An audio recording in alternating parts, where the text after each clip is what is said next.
Sutter County Supervisors have a 2:30 p.m. closed session, the details of which were not posted with the agenda, will join the scheduled 3 p.m. open session as it begins.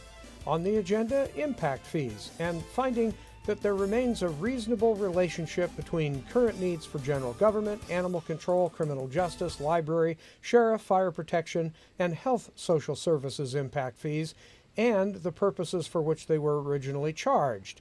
That finding will allow collecting and spending the fees to continue. Major examples of how fees are used include replacement fire engine and turning the former Gray Avenue K-Mart store into the Health and Human Services building.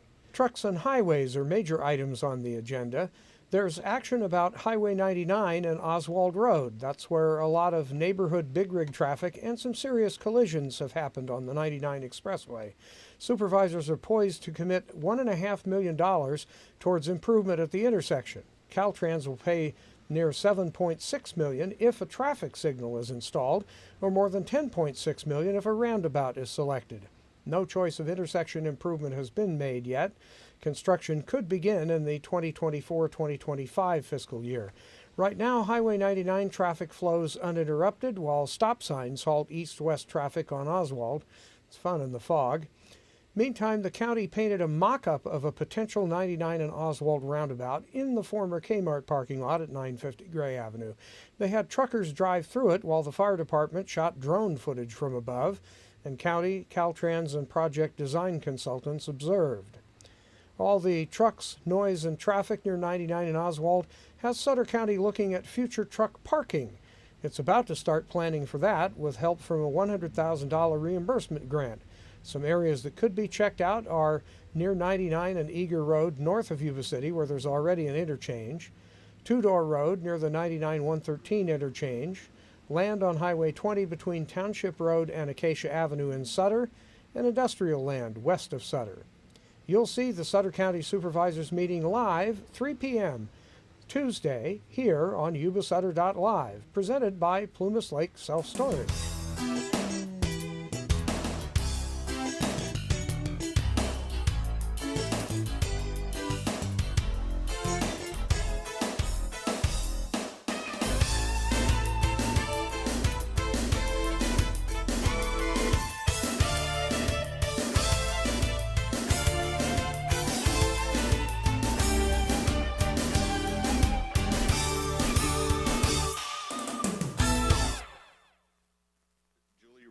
From the First United Methodist Church. Welcome, Julie.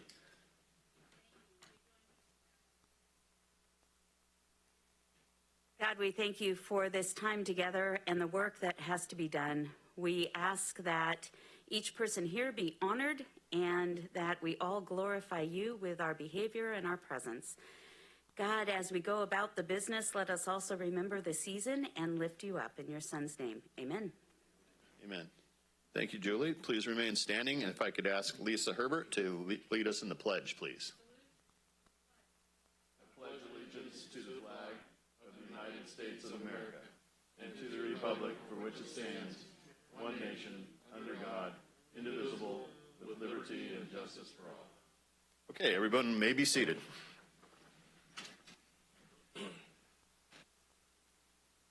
Before we start the public comment today, though, I am going to ask for Molly Bloom from the new museum director to please come up and say a few words. Welcome, Molly.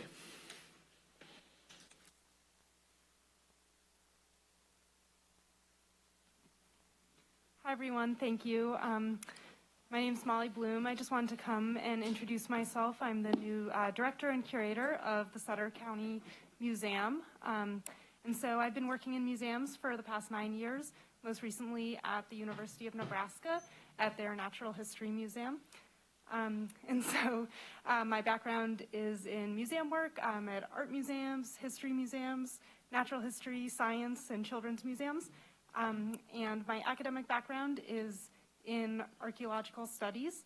And so I have a master's degree from Yale University, and I'm very excited to be back and working with material culture again and historical objects. So, yeah. And I figured I'd also just give a quick update on what we've been working on at the museum, we have a new development officer, Marika Garcia, who has started, and she's half-time with the library and half-time with the museum. And then, let's see, we have a new exhibit coming next week. So it's all been a lot at once, a whirlwind, but we're going to be partnering with Chico State and their exhibit on some replica barracks from Japanese internment camps.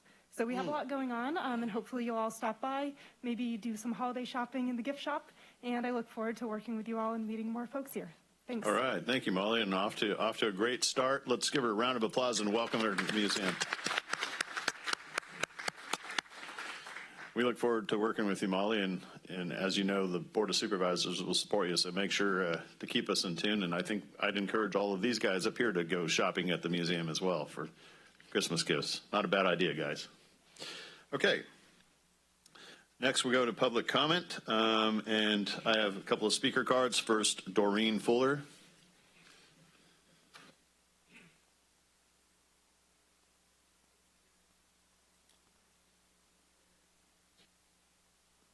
There we go. I wanted you to be aware that there is an illegal yard at 5225 Carlson. Okay. And I did file a code compliance complaint on that. So, thank you. Okay, thank you for your comment, and I'm sure we noted that, so we'll take a look at that. Next, I'd call up Nash. Hi, Nash. It's your choice. If you want to do it now, you can, or I can put you at item 14, which is the roundabout. No, just one. Oh, you're going to speak unrelated? Okay, fine. Go ahead. Yeah, that's fine. But in between, submit another speaker card for item 14, okay? Or 13, sorry. Well, I'm in the trucking zone, or, trucking corridor that I like to believe.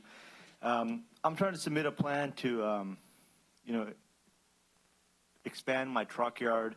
Just kind of want to know, is it worthwhile? It sucks. I got to spend $130,000 for a plan, a design review, and we might not be allowed to have truck yards there, or things of that nature. And we're more than willing to pay for part of the intersection. So I just want to know. I talked to a lot of the truckers in that area, and they're open to whatever intersection, roundabout, and we think the service road should go all the way to the dryer back there. There's a dryer, with a couple thousand, hoppers come out of that dryer every year, Walnut, the fans going all the time. The road should go all the way back, and, if people develop the properties over there, we can more than pay for that light or intersection. And most of the property owners are on board. There's a couple of homeowners that are angry, I'm sure you'll hear from them. You heard for a couple already, so, and that's all. I'll be talking on the other points as well. Okay, thanks for your comments, Nash. I'm sure we noted them. Make sure to contact, Neil Hayes to further discuss your points, okay? Okay, thank you. Next comment is Heather Eastman.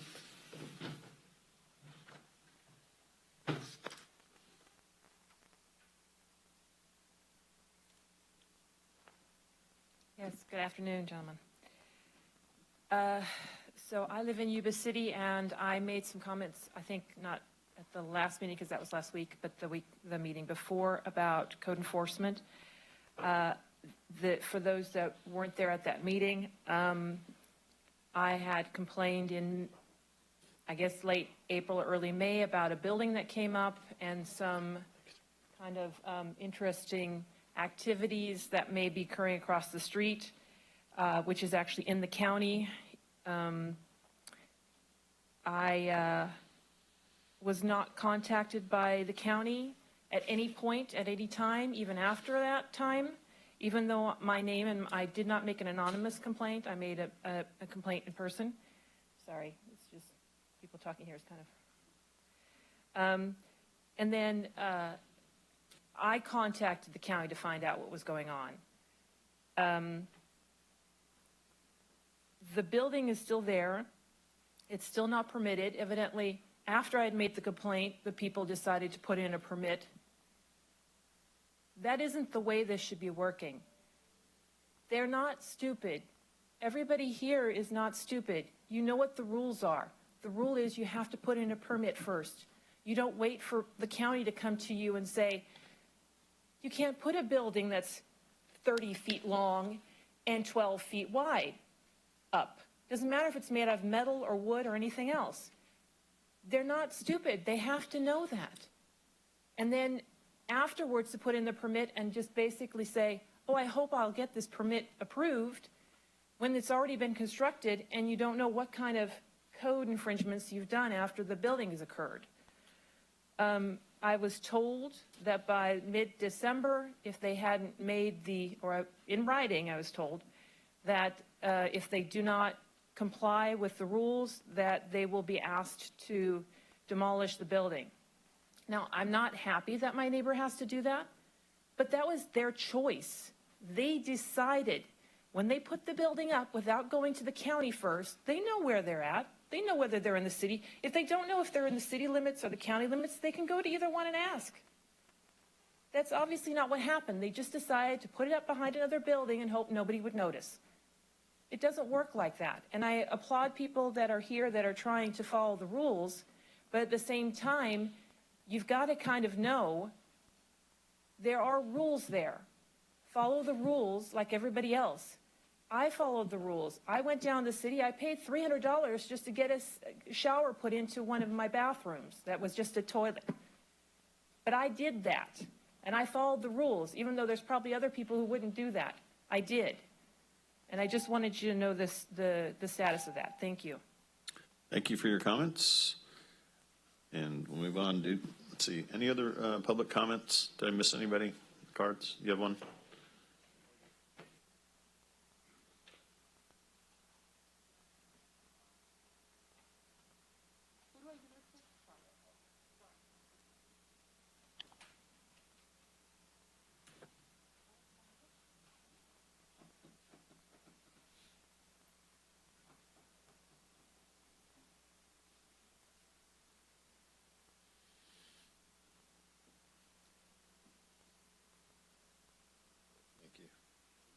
Okay, Martha Ruiz, right?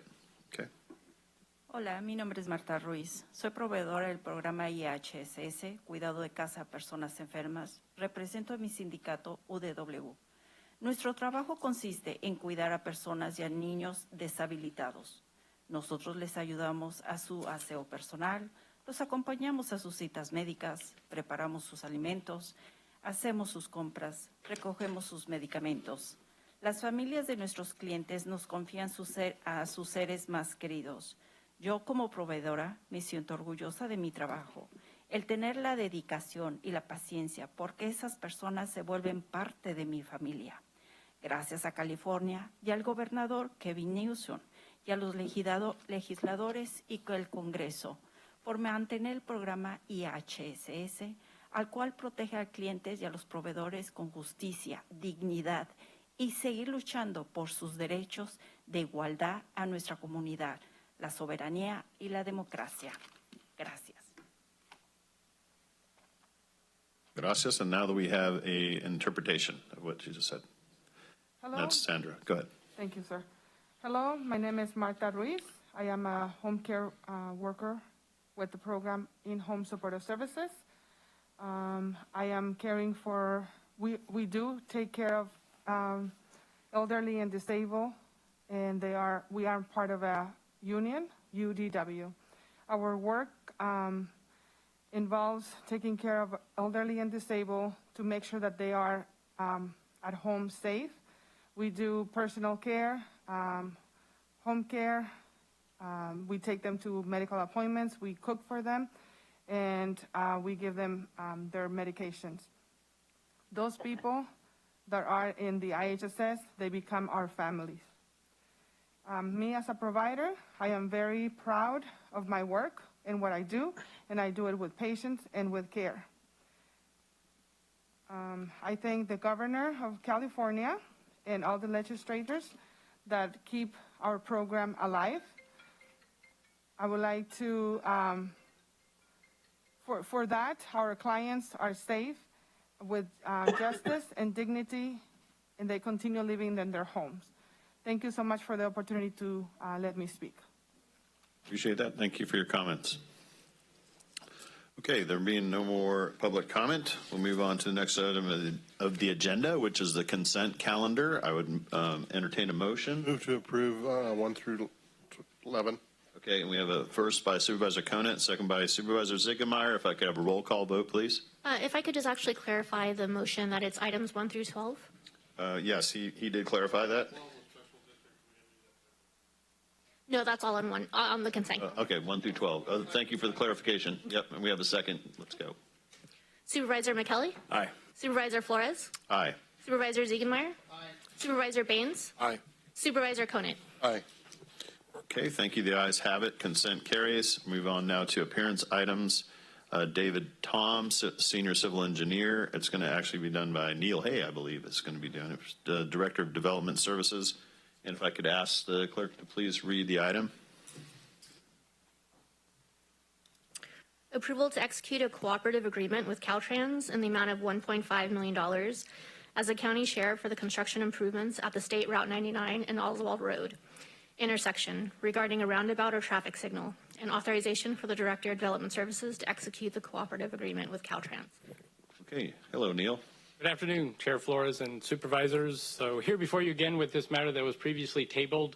At the previous meeting, your board asked us to check with the CHP about any comments they might have, and then also look into having an equipment vehicle, essentially try to go through our mock-up roundabout at the Gray Avenue parking lot. I wanted to say, so I reached out to the local CHP's office, public information officer, provided with drawings and information regarding the roundabout, explained the dates as to our board meeting, and we'd appreciate if they had a comment one way or the other at a roundabout. Unfortunately, at this point, I have not received any comments from the CHP. I provided the contact information of the Caltrans project manager as well at District 3. So I don't have that to share with you this afternoon. Additionally, regarding the equipment hauling and stuff, I'll just say the logistics of scheduling and coordinating have proved to be far more challenging because the types we would actually need permits to get the vehicle that you had envisioned onto city streets, and essentially the city streets are not essentially intended for those type of vehicles. So I'm here before you.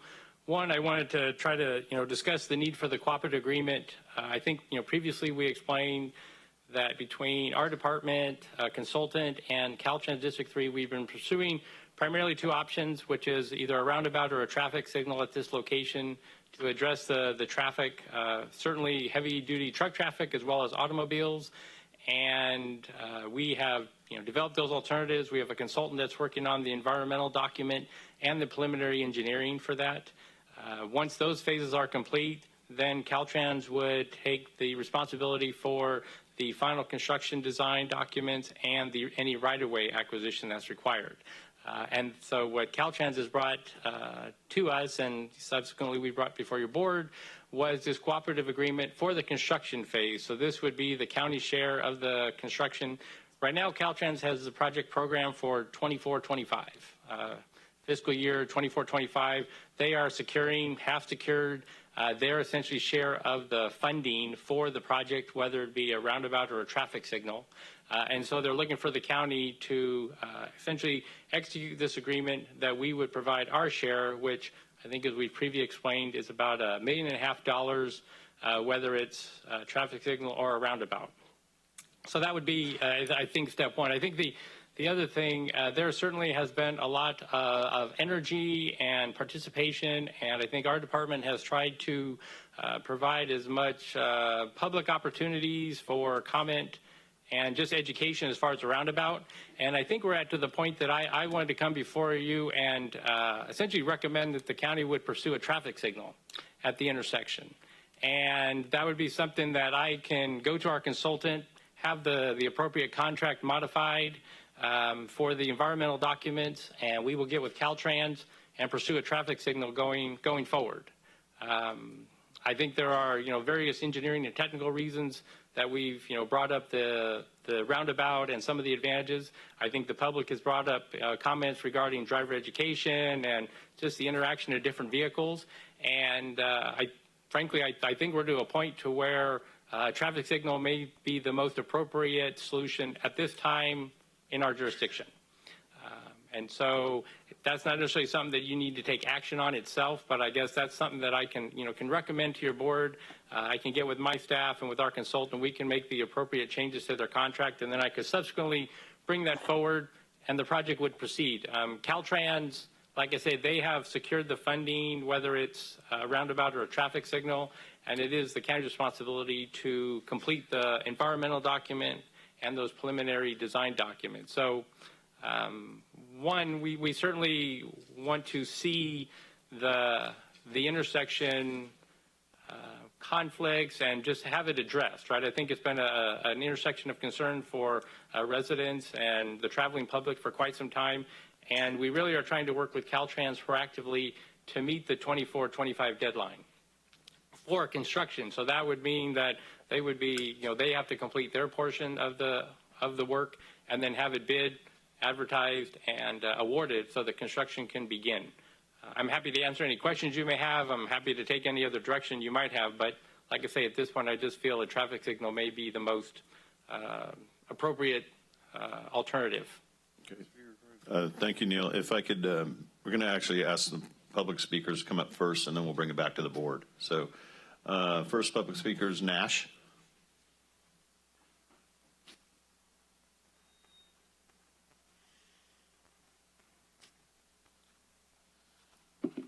Hi, again. I live in the area.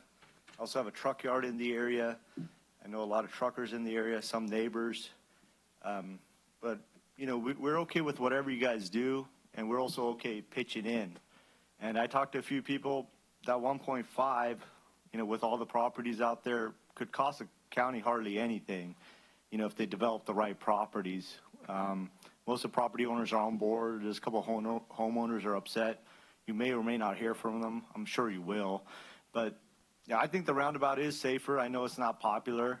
It is safer. Just, science says it is, but, a lot of people don't believe the science around here. So it is what it is, But I'm happy with the light or whatever, and, I want to expand my yard. I'll say it again. And, we're more than willing to put in money for the light or the roundabout, make it safer for everybody. And obviously, if we make more money, we can help pay for that, And I think all the property owners in the area are on board except for a couple of homeowners. So thank you. All right. Thank you, Nash, and thank you for your willingness there to support. Doreen Fuller.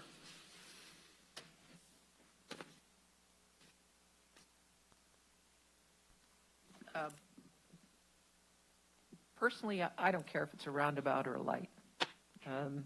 I agree with Nash. If it can be safer, it can be safer.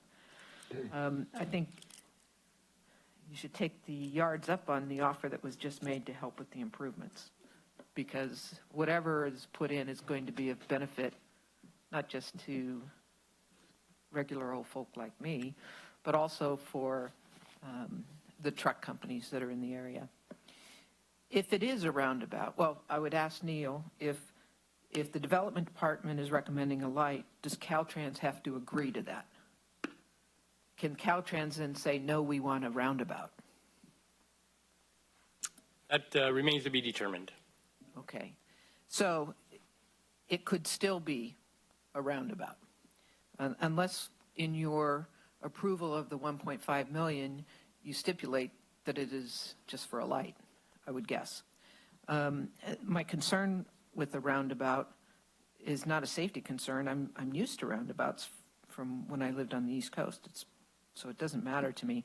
But, the truck stop that's there is only 0.1 mile, less than 0.1 mile from the intersection of Oswald and 99. So how would the trucks exiting the Chevron, how would they get to the roundabout in a safe manner? And what concerns me about that is the possibility of going back to a map that Neil Hay did several months ago that had a road going behind Sanjay Rossi's restaurant and accessing onto Oswald. And if that's the case, that with the roundabout that would have to happen so that trucks could safely exit the Chevron, then I would absolutely not be supportive of roundabout. And there are other reasons as well with the roundabout. You're going to take up more public space. And we would be a guinea pig for the state on the use of roundabouts. But with all that said, you know, whichever happens, it will be an improvement upon this current situation. Thank you. Okay, thank you for your comments. And now I'm going to call up Richard Badorny. I'm sorry, is it Badorny? Okay, thanks. I'm Richard Badorny. I live down there on around that corner, Oswald and 99. And the roundabout would be a terrible thing to set up in there. You'd have to take all the properties around that area and take in more highway to straighten out and make a large roundabout for these large trucks. The folks coming down, just visualize this, the folks coming down from town, south, they're used to the lights coming this way. Then you start their speed picking up at Berry. They know that there's nothing in their way anymore. But if you put a roundabout in there, you're going to have to put up so many signs and directional for safety that there's going to be more accidents than there would be for a light, which is cost effective for that corner. You're not spending $10 million just to get the trucks out of the way. You could put on an extra 15 to 20, 30 seconds for the guys to get through there, so it's more applicable for the trucks and safer. In the last few years, we've lost several lives, and the trauma that the families have to deal with, it's been between 9 and 12 people a year that are getting killed in that intersection. And I'm not going to blame the trucks or the people driving too fast, but if you're coming up from the north, all of a sudden you're on a roundabout, all of a sudden you're at a standard station and a roundabout, it's going to be very difficult to slow down. People aren't used to doing that in the middle of a highway going 65, 70, and most people are driving 75 to 80. I just want you folks to visualize that and think about the safety factor more than the cost. And it would be more cost effective for a light. Thank you. Thank you. Heather Eastman.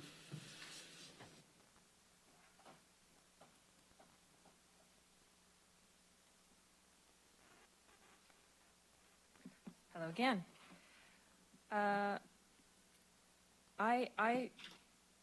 had written down almost exactly what that lady had just said. Doreen, thank you.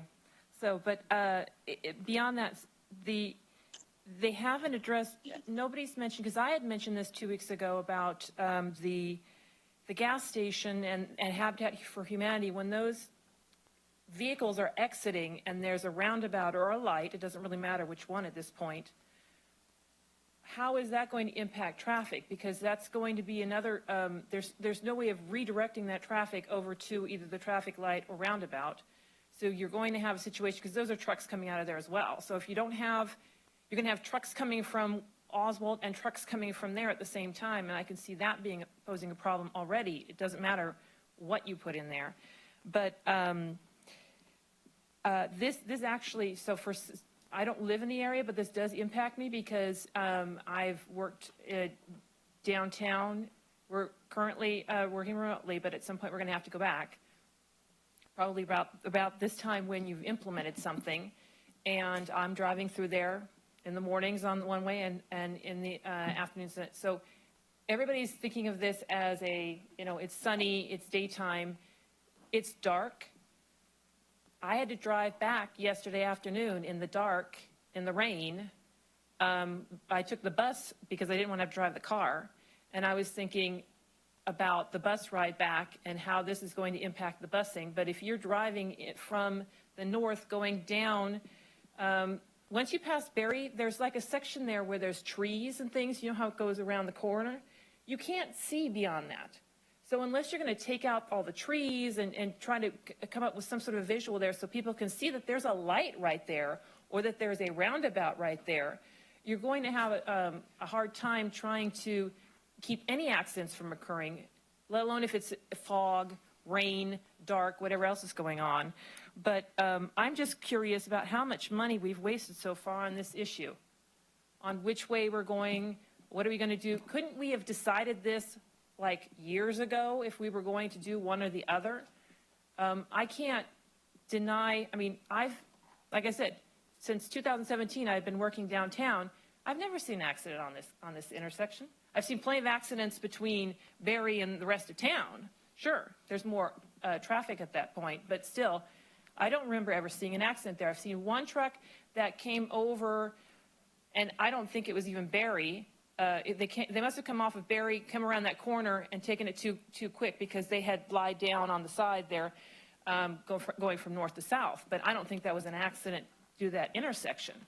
So I'm just curious how many accidents were actually occurred at this intersection. I don't know. Thank you. Okay, thank you. What happens during the construction phase? Mm-hmm.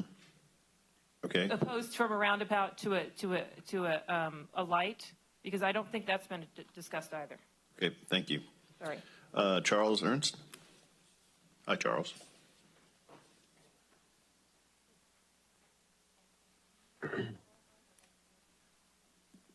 Hello, Mr. Chairman and Board of Supervisors. I live in the area. I live at 1020 Oswald Road, Unit A, or Land A. I'm opposed to both a light and the roundabout because it's going to, what I'm afraid of is just going to allow more expansion and more truck yards in our area. So I understand the light would be a lot safer in our area, but then that will allow, unfortunately, the county to put more truck yards in our area. So that's why I'm opposed to all this. If you put a roundabout there, my fear is the traffic will go down Garden Highway and or George Washington and impact those residents, and people will avoid the roundabouts. So it sounds like we're not going to have a roundabout there. So a light would be nice. But again, my fear is you guys are going to approve more truck yards in the area, and I don't want another truck yard or expansion in the area. I want everything to move down to 99 and 113. You have an on and off. You have a beautiful area down there, plenty of land. There are some residents down there, I understand, but that's where I want all this to move down to, and no more in our area. So that's that. Mr. Haig, is it a long-term goal to eventually build a road on the west side of my property from the old golf course to Oswald? Is that a long-term goal? So we have to hold off on questions, Charles. I know I let one slip by, but we're not supposed to do it during public comment. So, but he'd be more than happy to answer your question afterwards, or All right. Yeah. Thank you. That's all I have. All right. Thank you. Okay, Manjeet Bungle.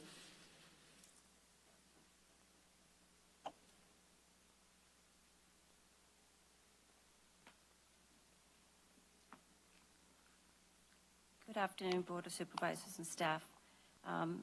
These are my thoughts, and this is, most of the people have said the same thing that I'm going to say. The Development Department created this mess by recommending approval of all these truck yards by giving them a negative declaration for environmental and traffic impacts. Any person can tell you that that adding 100 of trucks at this intersection would cause huge environmental and well traffic safety hazards. The Development Department now expects the taxpayers to fix this huge problem they created.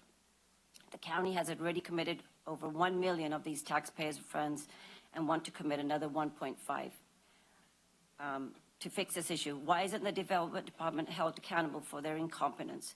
Why should we, the taxpayers, have to pay the fix? Why not ask the business owners, as we've heard Nash, that they're willing to pay, come up with some money? Has the county reevaluated these truck yards and added traffic impact fees to them? If not, it should. Why is the Development Department trying to push a roundabout rather than a traffic light? Their own surveys indicate the public prefers a traffic light to a roundabout by at least 2-to-1 margin.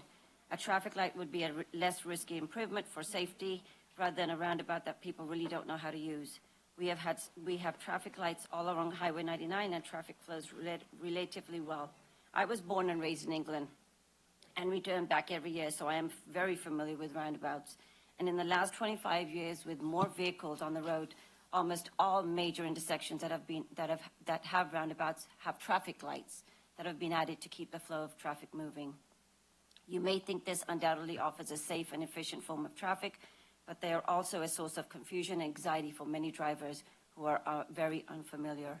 I believe that adding a roundabout is a disaster for this intersection, and the county will spend more money to fix this problem, again, using more taxpayers' money. A traffic signal, if I had to choose, I would prefer the traffic signal.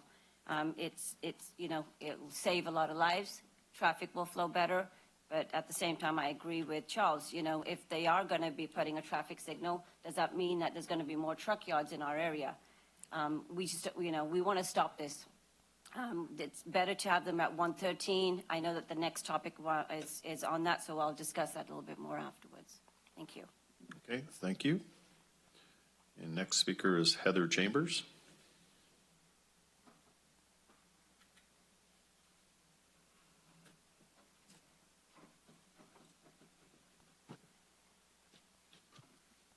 Hi. This is going to be much shorter than usual. When I had sent a letter to Mr. Hay, his response back, he gave me info, but attached are the responses to your comments regarding the roundabout alternative for State Route 99 in Oswald. There will be further public meetings regarding the intersection since no final decision has been made about the final preferred alternative. The last public workshop was, I believe, January 2020. Since then, this has been an agenda item that says Oswald and 99. I have talked to a number of people who said, what do you mean roundabout? When's that been talked about? I said, that's the Oswald and 99. They said, oh, if I had realized that, I would have come. So, yes, there's been public outreach, but I'm not sure you're actually getting to the people who live here. One of the things I had learned is that the model for the design vehicle was a truck WB55. I assume the 55 is the length. I don't know trucks. And what the recommended for a rural roundabout was the WB67, again, which clearly is longer. So I'm a little concerned about that. I think that the contractors should be kind of proving that their way is the best in terms of these alternatives. And I would love to see a model, because they talked about this wizard software, that's a motion model. So you can see how well do the trucks on a low volume road merge into a high volume road that's mostly cars. I'd really like to know that. So those are my comments. With the knowledge I have, I'd prefer the traffic signal until it's proven that the other way is better. Okay. Thank you for your comments. And now I'll bring it back to the board for discussion. I'd like to start. Supervisor Conant. So first of all, I'd like to thank Neil for the you guys laid out on the K-Mart parking lot, the demonstration, where we had several trucks drive through it. It was eye-opening. It was a very controlled study and a very controlled environment, being that, number one, the trucks had never driven it, but after about the second or third attempt through it, they seemed to do pretty well. But the public won't have that benefit. There was no cross traffic and no ongoing traffic on the actual study when it was occurring. So I'm kind of concerned that maybe some trucks or autos might get into a problem. Let's leave it at that. There are other lights on 99 and I believe 9 through, not counting the one if we do one on Oswald. And I know that lights are supposed to be a higher accident count, but I'm not so sure that this won't be worse, the roundabout. I'm just very concerned that the trucks went over the line, and it's not a very large roundabout. Isn't it 160 feet, Neil, to the outside lane? Approximately, yes. Yeah. So it's not 160 feet isn't very big when you're in a truck that's, these 53 footers with a big, large sleeper on it. That's, shoot, those things have got to be, 70 feet long? So, that's over half of the length of the roundabout.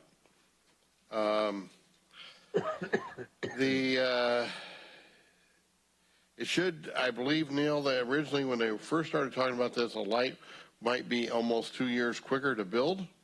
Are they still talking that?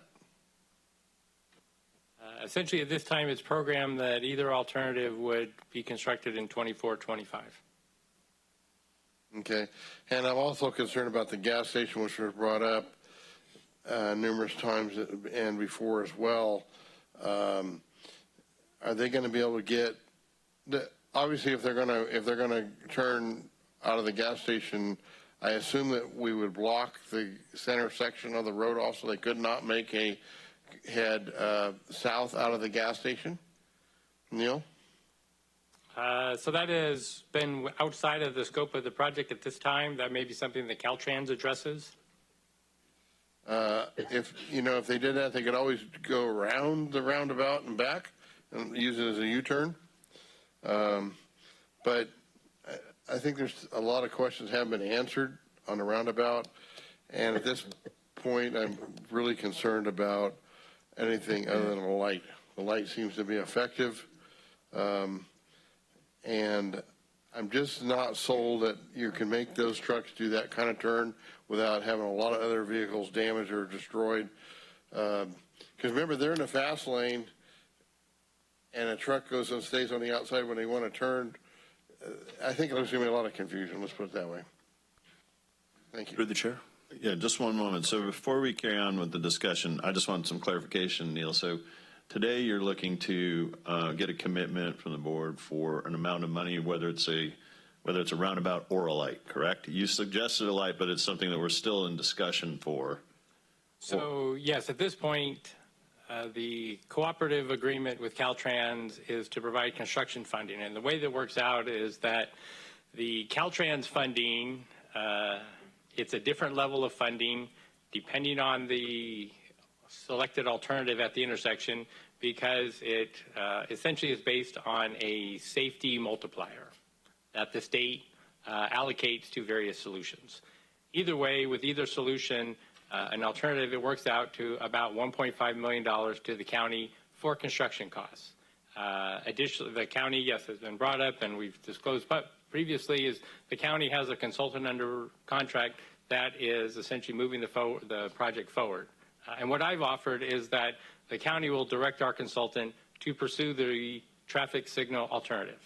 Okay, so today you're asking for that decision, whether it's traffic signal or a light, or are you asking for encumbered in the funds, whether it's a traffic signal or a light? I just need to get that clarification because that's how we can lead this discussion. Today the recommended action is just to allocate $1.5 million for the construction co-op agreement. And then if your board would like, I can come back at a further time with modifications to our consulting contract to only pursue a traffic signal. So that will be a separate action. It's independent of the 1.5 million is independent of the alternatives. Okay, because it seems to be like a general feeling, there's still some research that needs to be completed before that complete decision is made, whether it's a traffic signal or a light. And then I guess the other question, all other alternatives do nothing, correct? I mean, yes, if the county does not execute a co-op agreement, then any improvement at the intersection may cease. Okay. So I'd like to talk to the board about, hey, let's lead the discussion towards encumbering the funds, whether it's traffic signal or light, and then we can talk about. I would like to move it forward with the funding. Well, we have a comment from Supervisor first. Oh, thank you. Kelly. Yeah, first I just want to thank everybody for the comments. I mean, I think that it's pretty clear that we have overwhelming support for a stoplight there, and that's what I would like to see as well. You know, both Doreen Fuller and Heather Reisman brought up two questions that I had for you, Neil, already. And that is, excuse me, I don't feel comfortable committing the $1.5 million if we are going to say, well, Caltrans might change it up on us and say, well, hey, we are going to do roundabout, or, you know, the committed funds change. Because if I remember correctly, when we first started having these discussions earlier in the year, that amount changed, right, for the roundabout, right? And so the cost of our commitment is going up the longer we wait. So we clearly need to make a decision and move forward on it. It sounds like we all want the same thing, which is the stoplight, which I'm willing to vote to commit the funds for, as long as we have a commitment from Caltrans that they're going to stick with the decision that we make. right? I mean, can you answer that? And then I've got one more question for you.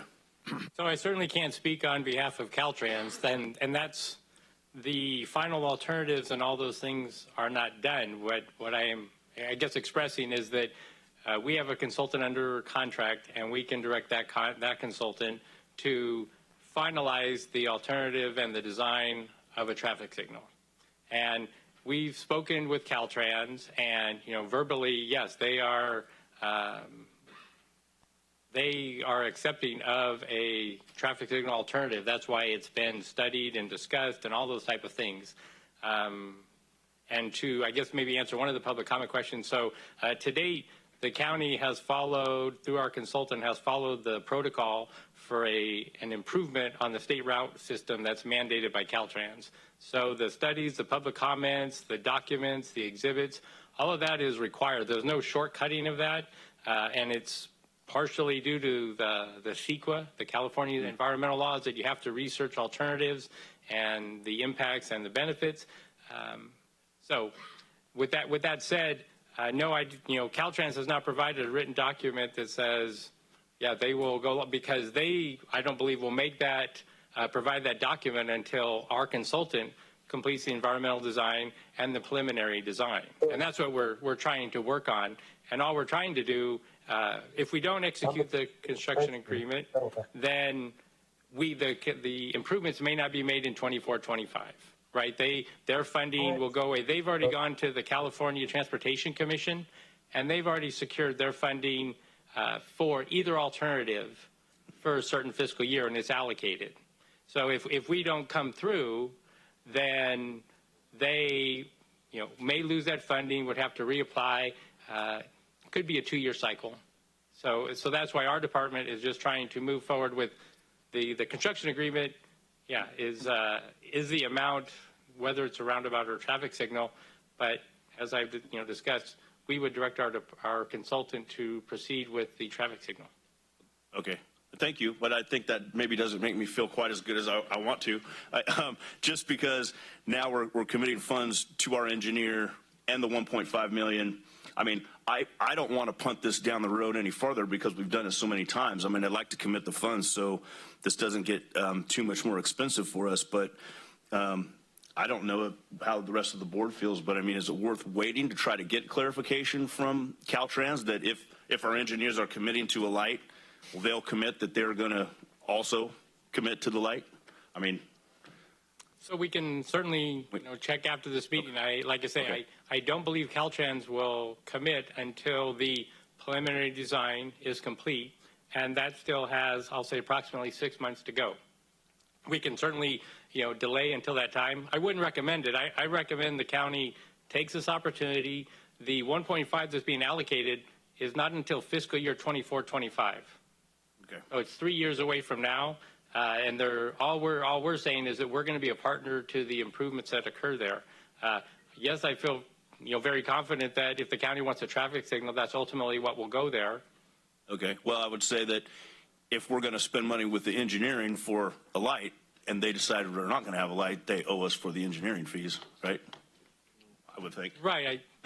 Anyways, that's all I had. Thank you, Neil. Thank you. To the chair, if I may. Yeah, go ahead. Can I just make one comment? I just want to make sure that we're talking about, I know you brought in a new thing tonight. You said, hey, we were going to push for the light is what you suggested. But I think there's still a lot of clarification that has to be made on the roundabout. There was some specific requests from the board last time about having another demonstration, and I understand that there's some obstacles with that, about hearing from the CHP on their opinion. We didn't get any opinion on that. So I think it would be really challenging to vote for a light or a roundabout tonight, honestly.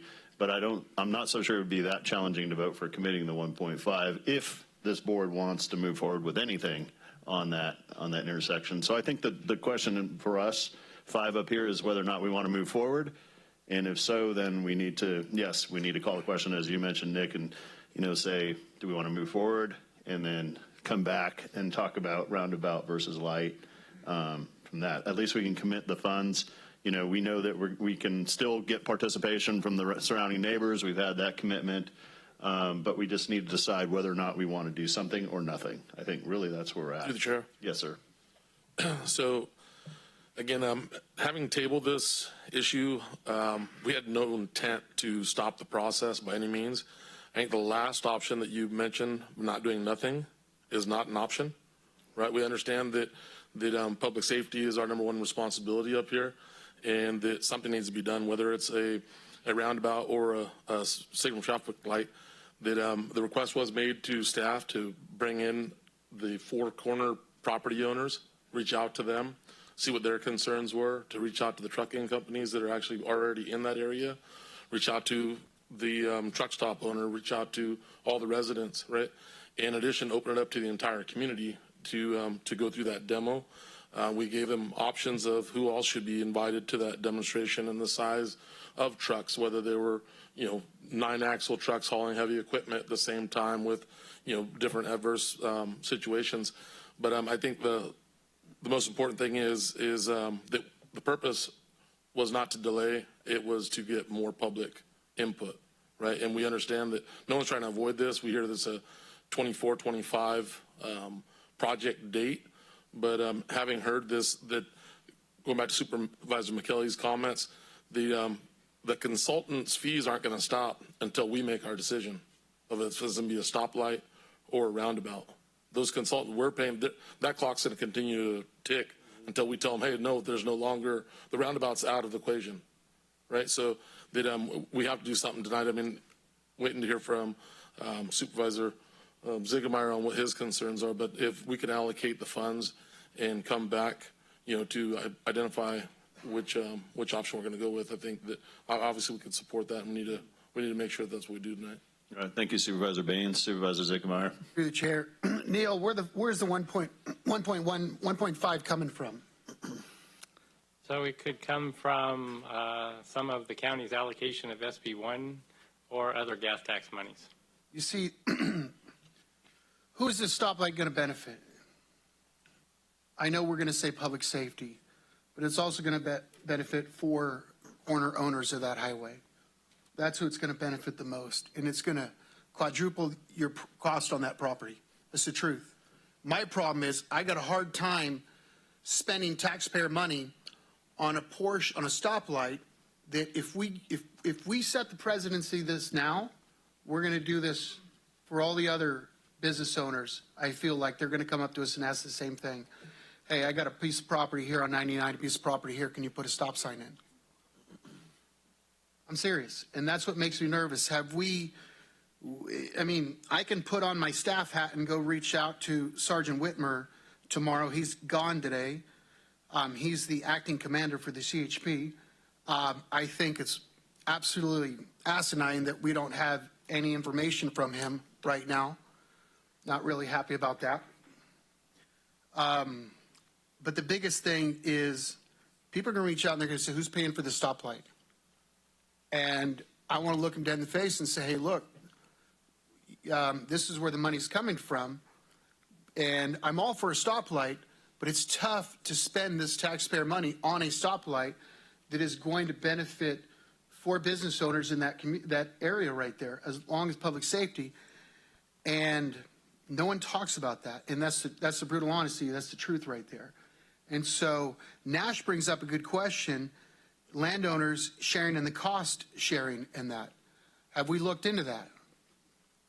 Because that is something I think we should be looking into. You talk about SB1 money like it's no big deal, and we'll take it from here. We have a lot of roads that we get hammered on in this county. I get yelled at more, I think, in Matt's district because I get a lot of customers in that district saying, hey, this road and this road. And we got roads that fire trucks drive down, and they got to drive down 10, 15 miles an hour because they're so bumpy, they tear the trucks up. And we just can't spend SB1 money forever. We got a lot of wants and needs. And this is something we got to methodically really think about. And I'm irritated the fact that we don't have anything from CHP, their opinion on this. And that's something we asked for. That's something we will demand to have from our staff, is to get that information so we could adequately come up with the possible solution, whether it be a roundabout or stoplight. I personally like a stoplight, but at the end of the day, this is $1.5 million of taxpayer money that is going to go to this stoplight. And that's the tough part that I got to, can't get over. So like I said, I'd love to have this discussion about cost sharing and so forth. If we could put that on the agenda, I'm surprised that hasn't been on. Thank you. I'd like to make a motion. We don't have one on the floor yet, right, Dan? Not yet. I'd like to move that we fund a $1.5 million. We cannot, and the way I read this motion, the way it's agendized, decide if it's going to be a truck, a roundabout, and or a stoplight. Correct, council? Because it's or in the motion, in the agenda package. Correct? Well, yes, and I agree. The cooperative agreement doesn't require the selection Right. of either. I move that we fund the $1.5 million. I don't like the idea of spending taxpayers' money either, Mike, but I don't think we have a choice. There's been fatalities in that area. We don't want to see any more. And every day we wait is a chance there's going to be more. I second the motion. Okay, I have a first and a second. Any further comments from the board? Okay, roll call vote, please. Supervisor McKelly? Aye. Supervisor Flores? Aye. Supervisor Ziegenmeyer? I vote no because we don't have all the facts yet. We're going to vote for $1.5 million, yet we don't have all the input from all the departments I feel is necessary to make this educated decision. Supervisor Baines? Aye. Supervisor Koenig? Aye. Okay, thank you. The ayes have it. Excuse me, motion carries. We are going to take a 5-minute break. Thank you.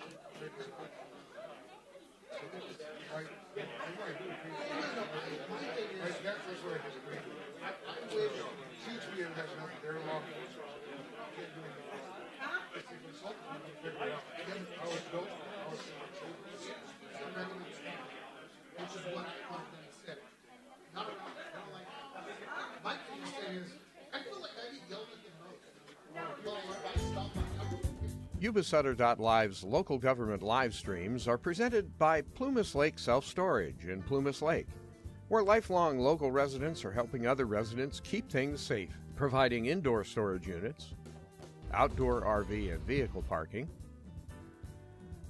moving supplies, and Penske truck rentals. Details at plumaslakeselfstorage.com.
Go ahead, Doug. We'll go ahead and get started. Hopefully Supervisor Ziegemeier will be back shortly. Okay. Thank you. Good afternoon. Doug Libby, Principal Planner with Development Services. Through the Sacramento Area Council of Governments, or SACOG, the county has access to a $100,000 community design planning grant. Early this year, staff submitted a proposal to SACOG to utilize these grant monies for park and open space planning purposes. The use of the grant money for this work would help offset staff costs to the general fund, and this money was incorporated into planning's fiscal year 2021-22 budget. Staff was notified this spring that the use of the non-competitive grant money was approved together with other projects by the SACOG Board of Directors. Soon after receiving approval of the grant, staff was contacted by SACOG staff to consider repurposing the grant for future truck yard planning purposes. And that started a series of conversations throughout this summer. Staff ultimately submitted a letter in August of this year to SACOG. County staff, let's see here, to evaluate prospective sites for future truck yards with respect to potential environmental impacts. Now, critical issues to be considered include circulation, air quality, floodplain designations, compatibility with surrounding land uses, and availability of utilities, including the ability for future electrification as well as prospective hydrogen facilities.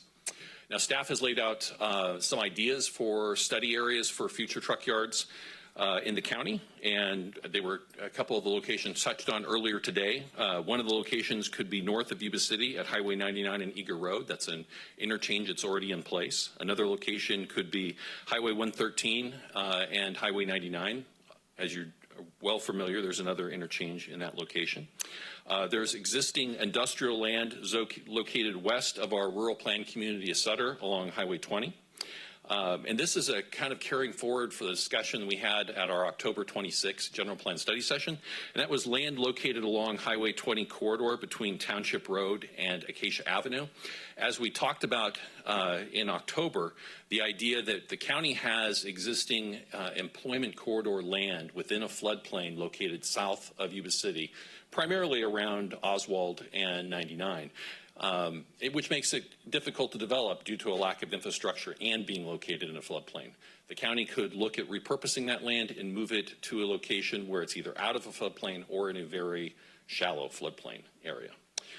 Staff certainly is encouraging input from your board where you'd like us to focus the study area, and it's also equally as important to identify locations that you don't want us to look at if you have those in mind.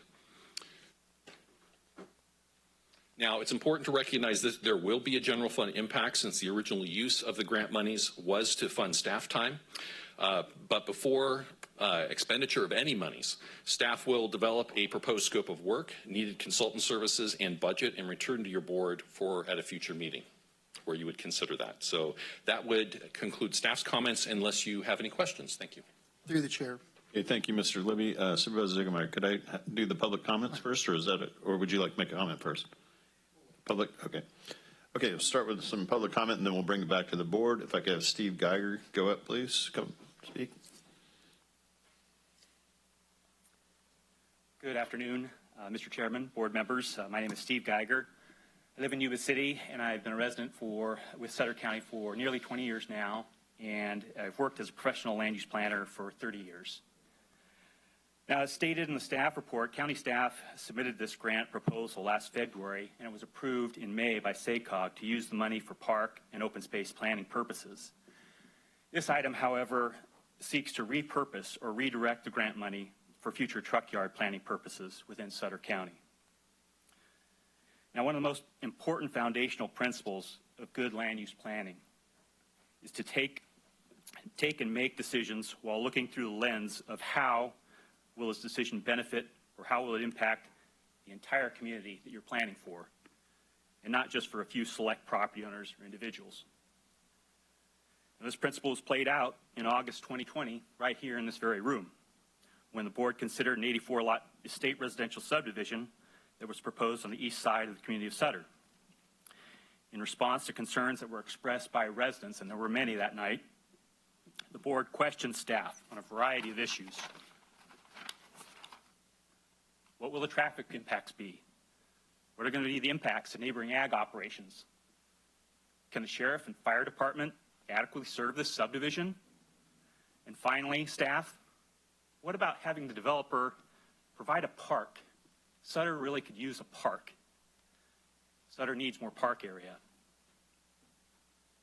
This grant, as originally proposed, could allow for future park and open space planning, parks that would benefit the entire community. Economic development is not just about making it easier for every possible business to locate in your county. It's also creating amenities within your community, such as parks and open space, that will entice and attract new residents to relocate to your community. Now, you've already heard earlier some comments made that the trucking community is willing to contribute to paying, and in my view, they should in this instance. Those that benefit should pay their fair share for this type of study, what's done.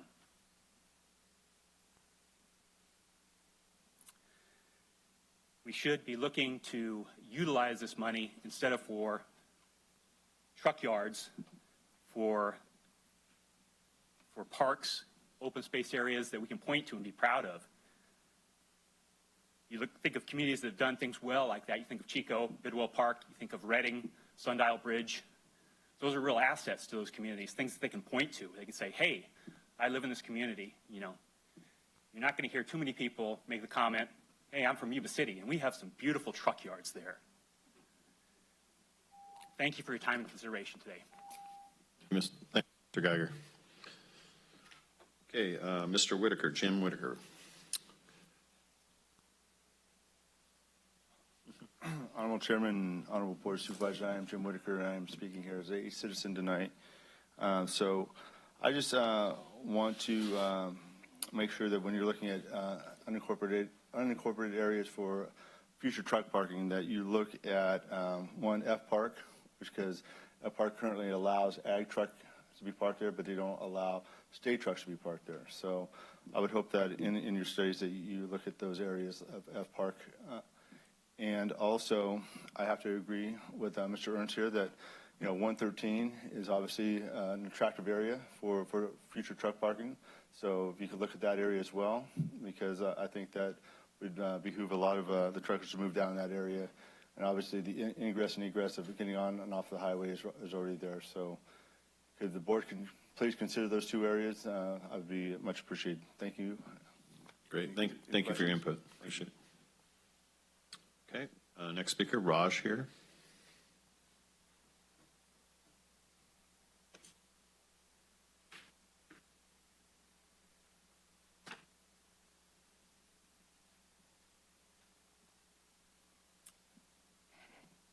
Chairman Flores and the other chairpersons, thank you so much for the opportunity to speak today. I don't want to get too emotional while I'm up here, but I do want to share some insights on what is being proposed. And the reason I want to share my insights are because, one, I'm an economist. And as an economist, I do want to share a very important fact for Sutter County residents and for all of you. And that is that we do not have economic opportunity in this community. Not everybody that lives here has the capability or the means to work here. And that presents a great challenge going forward, because I feel that's what the trucking community is doing. They're providing a substantial economic opportunity for a lot of the citizens that aren't able to work here and that have to leave this community to find jobs. What they're bringing to us are taxpayer dollars, a way to make a living, increasing the prices of our housing. However, if we continue to target them as the boogeymen, the trucking community is a boogeyman for this community, because for some reason, that way of life is becoming a bad way of life. If we continue to listen to what's happening in America, there's a shortage of truck drivers. It's a great shortage. When the majority of Americans are relying on shipments to make it to their homes. Who's providing those shipments? Who's bringing those shipments to residents? It's the trucking community. I encourage all of you to be more hospitable to this community. It's difficult to watch them scurry around trying to find parking for their vehicles. It breaks our heart, maybe because they don't have the capability to communicate their needs because of the language barriers, the systematic institutional barriers that they're fighting to make a living. Please have and show a little compassion. I don't think they're terrible human beings. They're trying to make a living. They're trying to raise their families. And I think that they're undoubtedly a great part of this community. Please reach out to them. Try to maybe have some sort of liaison that can communicate how to effectively manage the truck yards. Thank you for your time, and I continue to advocate for them. Thank you so much.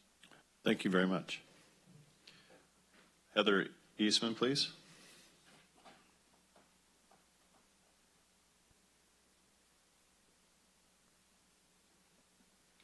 That's a hard act to follow, right? But that's all right. I'll give it my best. I don't think anybody's upset with the truckers. I don't think there's anybody here that would say that that is a hard job. So that's not what this is about. What this is about is proper planning. So planning is important. Planning hasn't been done correctly for some reason, because anybody in here, I'm sure you'd all agree, 113 is a great place for that corridor. So do we need to spend $100,000 on that? I think we can all agree that would be a great place for it. I don't want the funds redirected. I'm somebody who's decided, and I've looked into what the county does, what the city does, and I've decided to make it my goal to improve the parks and recreational opportunities of this community. And I am trying very much to see if I can't implement something, not just at the city level, but also at the county level.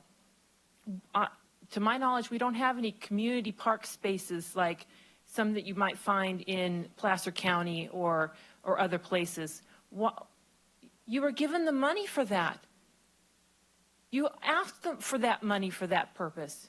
That was basically a promise to us that these people made, that they were going to start looking for something for us so that we could have a nice community park. I went to Reno recently. They have this great place where they have the balloons go up, and there's a huge park there. There were hundreds of people there with their dogs it was fantastic on Sunday. I get the feeling that the citizens continue to complain about these issues and nobody seems to be listening. I don't know whose idea this was to redirect this money. Was it one of your ideas? If it's not your ideas, you're representatives. We put you there for a reason. We'd like for you to represent us. And there's a lot of different people here. I understand that. But if we're complaining, and a lot of us complain about the same things, then that needs to be communicated to the county. They've got ideas, they bring those to you. That doesn't mean that's the only idea, and that doesn't mean that that's necessarily what you as a body want. So you have to tell them occasionally no, and I appreciate Vice Chairman for saying no in the appropriate times, because and almost every time he said no, I've agreed with what he's saying. If you start redirecting monies here and there for things that are kind of related, you're going to make precedents. People are going to expect that. They don't understand that you can't just take SB1 funds and use them for other things. They don't understand how that works. Our expectation is that you understand how that works. So thank you for your time. Thank you. Let's see here. Next, Manjeet Bungle.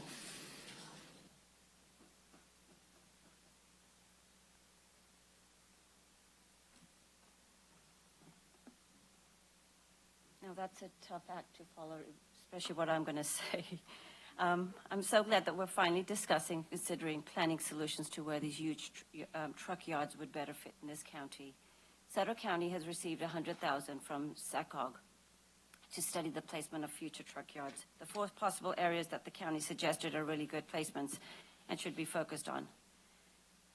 It's been probably 4 years that my son was up here and said the same thing. He said, why are we not putting truck yards in 113? And 4 years later, we're bringing this topic up again. Since we've spent $1 million on studies for Oswald, I now want to spend more to fix it. I know trucking is a vital part of this county and is needed, and at least 2 of the areas suggested are close to the major interchange axis, which would make it easier for these huge trucks and safer for all. Due to the past truck yard's location, I would like community involvement in the study.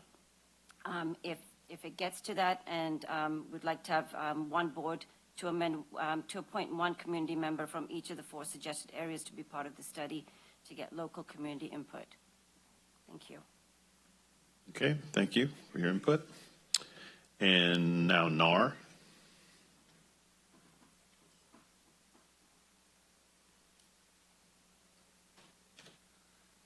Well, it's, as Steve said, there's, when was the last time that Sutter County took some money for the parks? Have we improved any of our parks?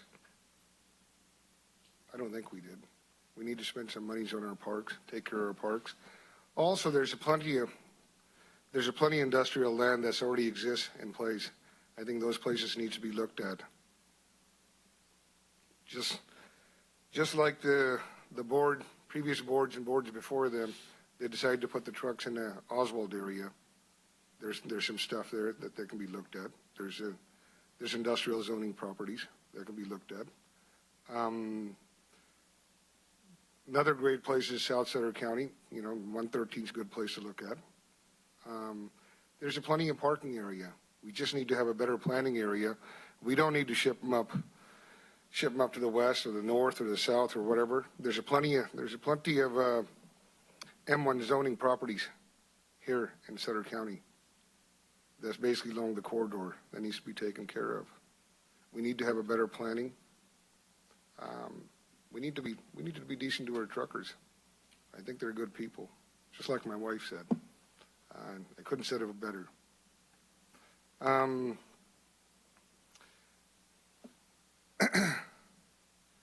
What else can we do here? I'll speak out of the deal a little bit. The housing deal that we put down on South Sutter County, there's a lot of people out there basically floating around. There's a lot of those people are camping out in Sarb's property, at the old Mallard Golf Course. You need to take a look over there, see what's going on. Thank you. Okay, thank you. And with that, I'll bring it back to the board for discussion. Supervisor Zickelmeyer, do you want to go first? Yeah, no, I'd go first. Just to let all you truck drivers know, I mean, I believe it or not, I do support you. Matter of fact, Supervisor Flores and we have a meeting set up. I believe it's either next week or the following week with actual Sutter Abuse Flood Control, and he's trying to get a rep from FEMA because for the most part, I almost think all of us agree that when FEMA came out and imposed those maps, that we had to acknowledge that they were there. What we did is we took some pretty awesome ground and we said, you can't do that anymore, can't build on. So what I'd like to see is some of this ground in the flood zones arranged where we can put trucking there. And in my short conversation with this group, they were talking about porta potties, modular office buildings, and it made a lot of sense. It made a lot of sense. You could take this ground in my district and in Matt's district that is not ag ground. It's already zoned, or stuff that is zoned in F parks, and be able to do something with it, because you can't go in and put a big factory in or a big industrial because you have to go 15 feet high, but something that you could put in at the level that it is currently now. And I've said it out. I've said it in many meetings that I'm a firm believer in asphalt grindings in the parking lots in the truck parking area. Asphalt grindings do a great job of keeping the dust down. But we have to look at these grounds, and it's important to do something with these grounds to make it to where we could have parking for our truck drivers in those areas, to pull them out of our congested areas, put them in those areas that that are along highway between Township and Meridian, that is off the highways, that is zoned that you can't put a building in, like I said. So we might as well figure something out to do something with that ground that would be perfect for truck parking. And we are working along those lines, but once again, we can only have certain meetings where only two of us can be part of. But Supervisor Flores and I, we do have that coming up, and I believe our CAO, Steve Smith, is going to be part of those meetings. But that's what I want to say. I want to say we are working behind the scenes on that right now. Thank you. Okay, thank you, Supervisor Zickemeyer. Supervisor Baines. So as our representative on SACOG, it's been a true honor to represent Sutter County. From the very first meeting that I participated in, I was asked what our needs or wants are in Sutter County, or what some of the biggest concerns are, and I identified the lack of truck parking to be one of the big issues we have in the community. And so, you know, that request was made. SACOG, along with their staff and team, James Corliss and everybody out there, that they're a great partner to the county to help in any time when there's need for infrastructure, and this is a great example of what they're willing to do is to give us these funds to help us, so these funds don't come out of our general fund. And so again, we understand the need, and I think this is great to give staff direction to just move forward with the memorandum of understanding. So I'd move that we move to approve item number 14, and that's I guess that's my 2 cents. I'm making a motion. Making a motion. Okay. Is there further comment first? Yeah, through the chair. Yes. Thank you. Yeah, I mean, you know, this has already been approved by the SACOG's board in September, and it's obviously something that we continue to hear from the community, that we need to find designated areas, and I think we know where they're at, and it is difficult to continue to hear vilification of truckers and trucking companies, because we know how much they contribute to our community, and we want to make sure that they're still a part of our community. And so I think by using this money to designate these certain areas is going to be a good thing for the future of trucking and the cooperation with our community. And if I have to give you my input today, Doug, I'd say please don't look at 99 and Eager Road, and please look at 113 and Highway 20 corridor. Thank you. Supervisor Conant, did you have any further comments? Oh, you already, anything else you want? Okay. I guess some clarification. The map that we have here, I guess this is for another item, right? The ER. Next item. Okay, great. Then I have a motion on the floor. Do I have a second? Mr. Chairman, just one point of clarification. Yes. Just wanted to confirm make sure at least there's a consensus of board members that the proposed study locations are adequate to the board. And I wanted to just ask clarification on, there was a citizen suggestion of including what would be the industrial portion of F Park. Yes, I'd like to request that as well. Put the F Park in. Okay. Yeah. Yeah, through the chair, I agree all the way from, I think that's key to go. Actually, I think you should look at all the way from the Colusa County line there. Yeah, and actually we brought up F Park a few times, so we really like that to be included. So. Through the chair, Doug, I would like with this study to look at everything, all possible, because we don't want to leave something out that we are, you know, maybe not on top of our list, and maybe it's a better choice when you start looking at. I never even thought about the hydrogen issue. It could be you need a main natural gas line near that, so you know, maybe that would impact things, because compressed natural gas, maybe where some of these big trucks are going to, or electrical. So I did want to clarify, and I'm glad you raised the point, that regarding the study areas and the depth that we can go in. So it is a limited pot of money. One of the challenges when when you're looking at these areas. And we were going to focus, we listed off air quality, floodplain. Well, we know where floodplain is. But one of the air quality issues is going to be when we look at these study locations, it's not just, well, what will happen to the air quality? It's really to come back to your board with a number and say, hey, listen, these locations could potentially accommodate X number of trucks without causing a significant air quality problem and not generating a health risk need for a health risk assessment. So that's where a lot of the money is going to go. So just to be upfront with you, so we really can't look countywide. Staff tried to look at locations where there was ready access for trucks to get onto and off of the highway, the 2 interchanges being primary. One of the challenges out west of town is going to be the need for ultimately a signal to go in out there. So it would have to be part of the discussion for future truck yards out in that location. Any further comments, Supervisor? Okay, Supervisor McKelly, did you have any further comments? Oh, no, I would just say, again, I'll lobby for south of the county and Highway 20. I think that would be the best areas to focus your energy on, Doug. Thank you very much. Okay, and then if we have a first and a second, could I have a roll call vote, please? Supervisor McKelly? Aye. Supervisor Flores? Aye. Supervisor Ziegenmeyer? Aye. Supervisor Baines? Aye. Supervisor Conant? Aye. Okay, thank you. And I do want to publicly thank Supervisor Baines, who went to bat for us at SACOG to obtain some funding, and hopefully we continue to get as much as we can from SACOG's support. And also, I did have one other public comment from Nash. Sorry, where'd Nash go? Oh, there he is. You're like, where'd he go? I'm like, Nash changed over here. All right, go ahead. Well, we already voted, but, because public comment.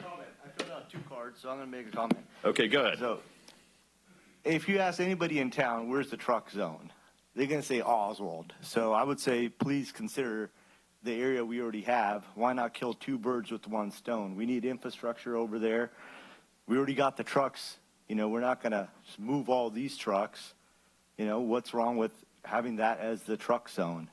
They don't have to be all truck yards. We need a service road to the gas station. Why not make it go all the way to the Huller?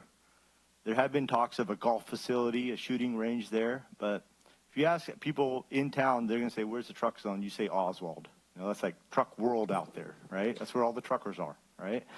So we're already there. We're already willing to pay, for a light intersection infrastructure with all the properties. We don't have to spend any more taxpayer money.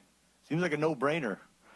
Some people are going to be upset, but they're going to be upset anywhere. You go north, we got this guy's upset. We go south, somebody's going to be upset. East, people are going to always be upset. The trucks go electric, they're going to worry about getting shocked, someone said one day, So I just want you guys to consider that Oswald area, the truck zone. That's, where I'm from. That's where my trucks are. But everyone in town already knows it. Why not just improve that area and let's not spend taxpayer money on it, Thank you. All right. Thank you, Nash, and thank you, Board, for voting on it. The ayes did have it. The motion carried, and we'll move on to the next item. To the chair. Yes. Can I explain just a little bit about the funding? Yeah, let's do that. That's a good little clarification would be helpful on that. So on October 5th, there was an article in the Appeal Democrat. I think it was on the front page, but I could be wrong on that, talking about Sutter County Resource Conservation District and obtaining a federal grant, which the board and the CAO's office has been a big part of. We published it multiple times. We put out a survey to the community to ask what the wants and desires would be for a park that would stretch from essentially just south of the 5th Street Bridge down through Shanghai Bend. It's a massive affair. We've publicized it as much as we can, and I don't know what else we can do other than Facebook and the paper, and you've talked about it at meetings, to get word out to the public on the park planning that we're doing. So I just feel like sometimes a finger's pointed when we've made our best effort. And additionally, so we have that federal grant that thankfully RCD and Mike Johnston received, as explained in the paper, and there's no Sutter County match or anything. Now, in the future, for construction of the park, maybe there will be some kind of match required or whatever, but we got that thanks to Mr. Johnston. that grant and are moving forward with probably the biggest park project we ever have. So it seemed appropriate, and at the suggestion of SACOG, who's looking at regional transportation, to move this grant to study trucking because it's such a prevalent issue in Sutter County. So I just want people to know that there's often more going on behind the scenes, and we try to publish that and make it as known as possible, but sometimes people miss, the paper, or they miss Facebook. And, I'm happy to answer questions before meetings to clarify. Thanks. That's really well said, CAO Smith, and I'm hoping that, we had talked at one point of doing a press conference regarding the parkway, and I think that this is one of the reasons that you mentioned, and I think it's really critical that we do get the word out. It's pretty exciting. As CAO Smith mentioned, it's probably it is the largest park project that's ever been underway in the history of Sutter County, and we already have the funding from national parks to get it going. There's been a lot of planning, a lot of involvement by board members here that are up here, a lot of involvement by community members already, some initial events that have already occurred. And so I think it's critical, and you brought up further discussion, but I think it would be really great if we did a press conference and actually put the word out specifically about the parkway, and it's because it is coming, so pretty exciting stuff. But thanks for mentioning that, because sometimes we listen to public comment, it's really hard because we can't respond and we don't want to engage during that public comment time. But there's so much work that goes into like establishing parkways and planning and doing all the background work that sometimes we're just people and it hurts. Like we're like, oh, well, you weren't paying attention and it's our fault that you didn't plan for the parkway, or something like that. But anyway, taking it personally, but we'll get over it, right? Okay, next item. Doug Libby, you're up again.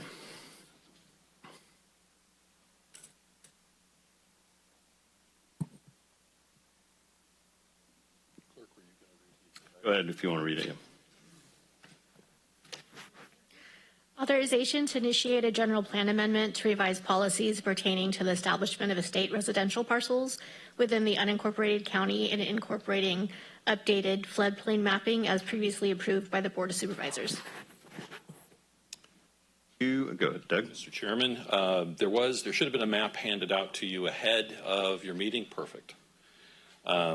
So this is a follow-up item from our October 26th general plan study session. And during that meeting, we did talk about the fact that, 70% of Sutter County is impacted by some form of floodplain.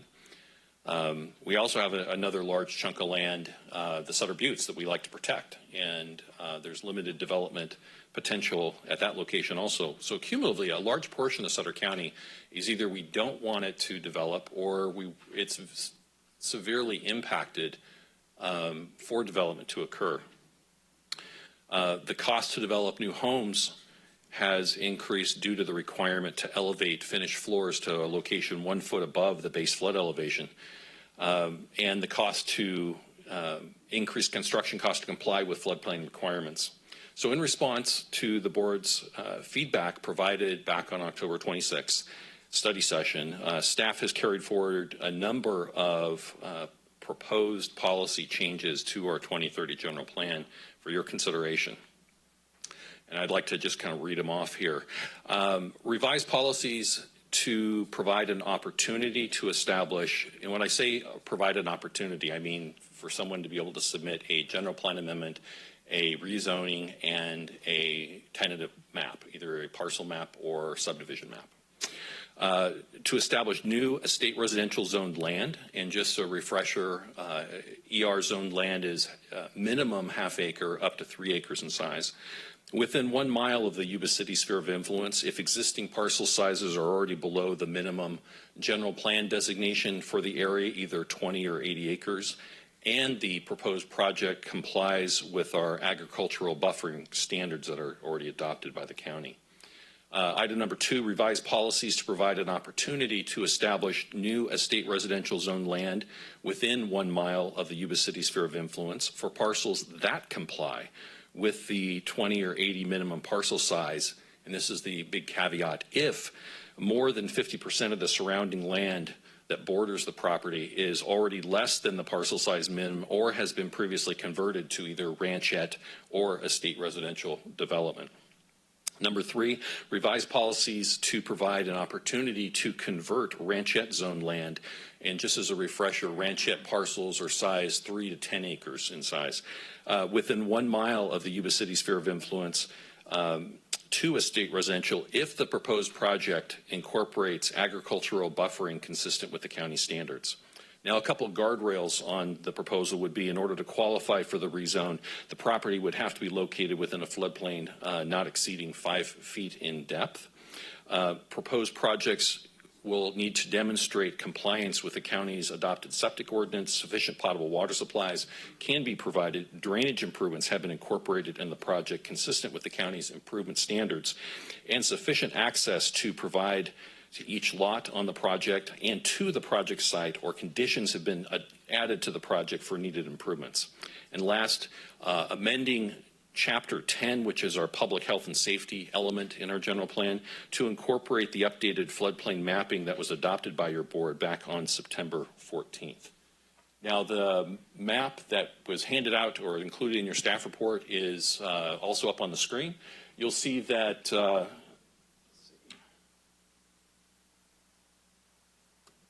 how do I zoom? How do I add the pointer?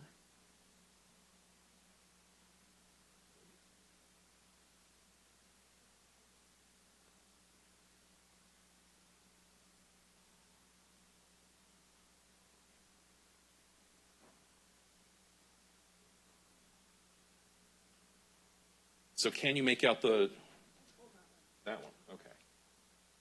All right. So the Yuba City sphere of influence boundary is this boundary. It goes down.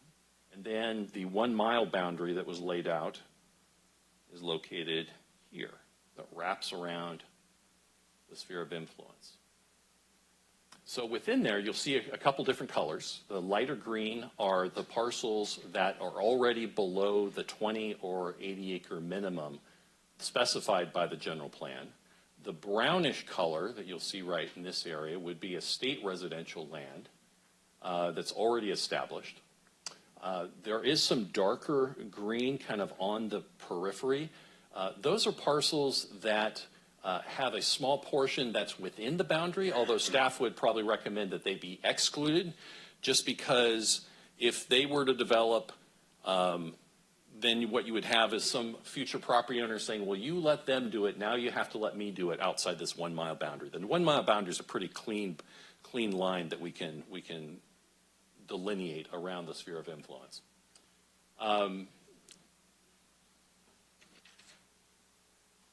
So at this time, this item would not have a direct impact to the general fund. If it were determined that consultant services would be necessary, we would return to your board with additional recommendations. So today we're looking for both feedback from your board as well as direction as to whether or not you wish to initiate a general plan amendment to incorporate these changes. Thank you. Okay, thank you, Mr. Libby. We have a public speaker. We have one card for Doreen Fuller, please.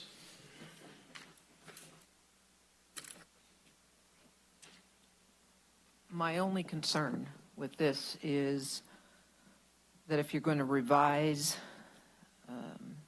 the state residential or ranchette designations as part of this, that you don't also include a change for property that is currently a state residential so that it can become something else, specifically HSD off of near Berry Road, which is, I don't want that part of the revision of those definitions that is changed in the general plan.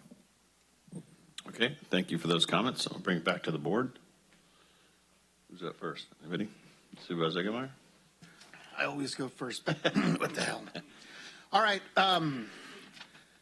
I personally think I think we should take it per district. I think that it's more beneficial for each one of us. Like, for instance, we'll start out in my district because everything I said is not up there.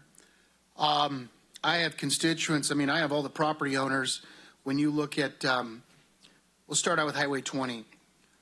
Highway 20 west of South Butte Road all the way to Botanical Landscaping, you have 4 businesses that are being used as commercial already.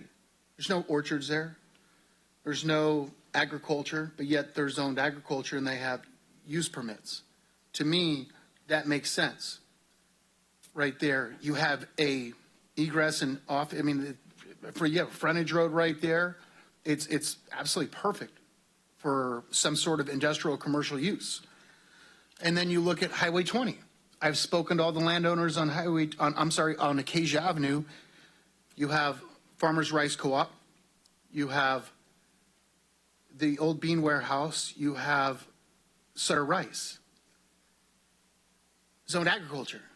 But yet, technically they are agriculture, but they're used as commercial. They sell product out of there. So why wouldn't we consider changing those zones to commercial industrial? When I ran, I said I wasn't for changing ground from agriculture to commercial industrial. God's not going to bet any more dirt. What we have is what we have.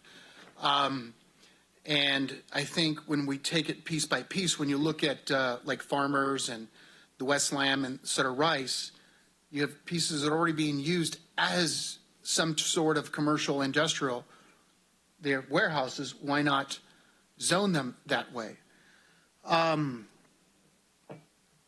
And that's why, like I said, I think it's more beneficial when you look at, like, I mean, that's a lot of different properties. Now, I can see looking at Dresser Road and Fortner Road, where you have off a township, where people have 5, 10 acres. Just so you know, because you were referring to it. Oh, I know, I see Okay. that, but Okay. so is about another 3,000 acres on there.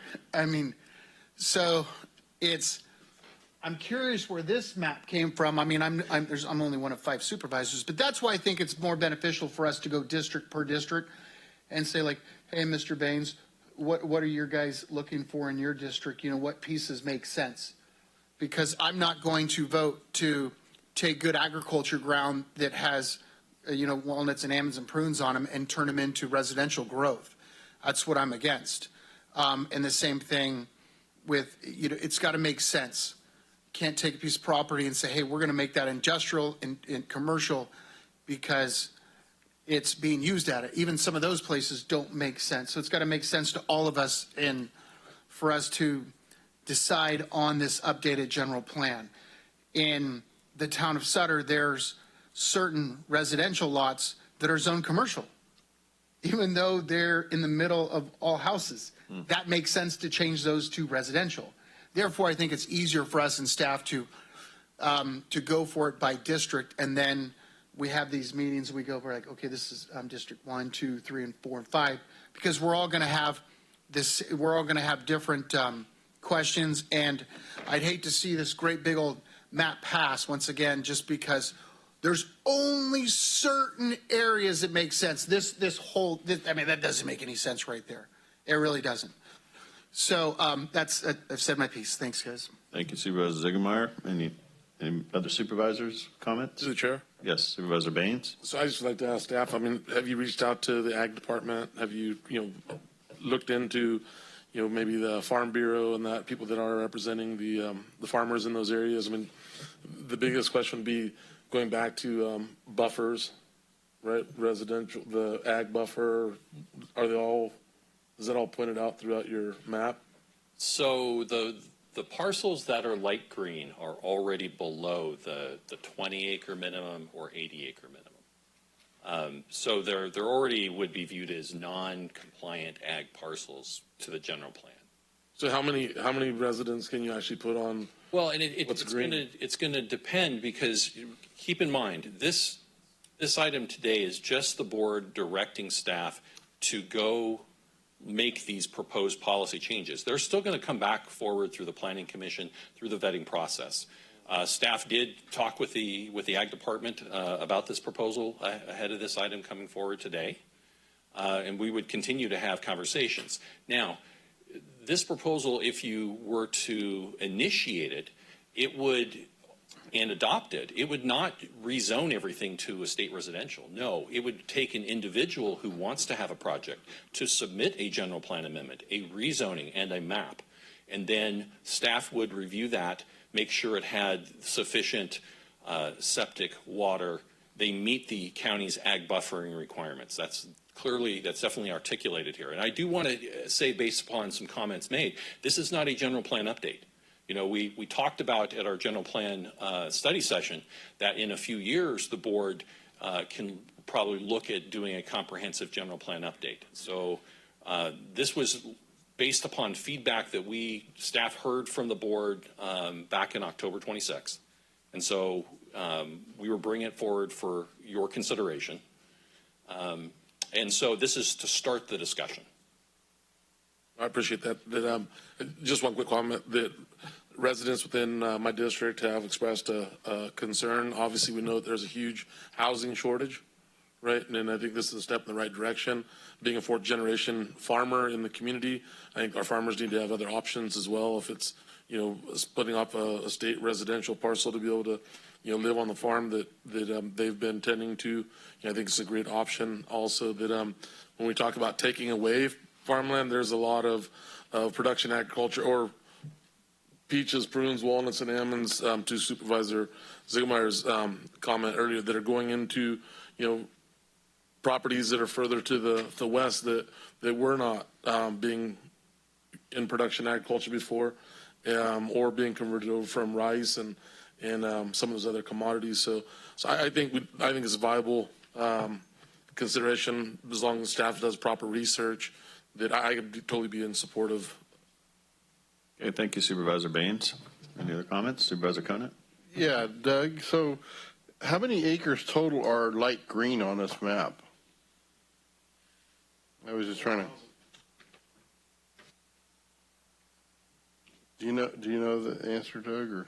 So the parcels that are less than 20 acres in size on the map would be about 1,900 acres. Now, all green parcels. Now remember, the county's not looking at rezoning all this, and if a person doesn't desire to go to a state residential, they don't have to. All this does is allow one of their neighbors, if they meet certain criteria, to be able to apply for it if they meet the county's ag buffering requirements. Now, all green parcels shown on the map would total around 4,000 acres. That does not mean that they're all going to be developed. Remember, you're going to have a lot of ag buffers in there too.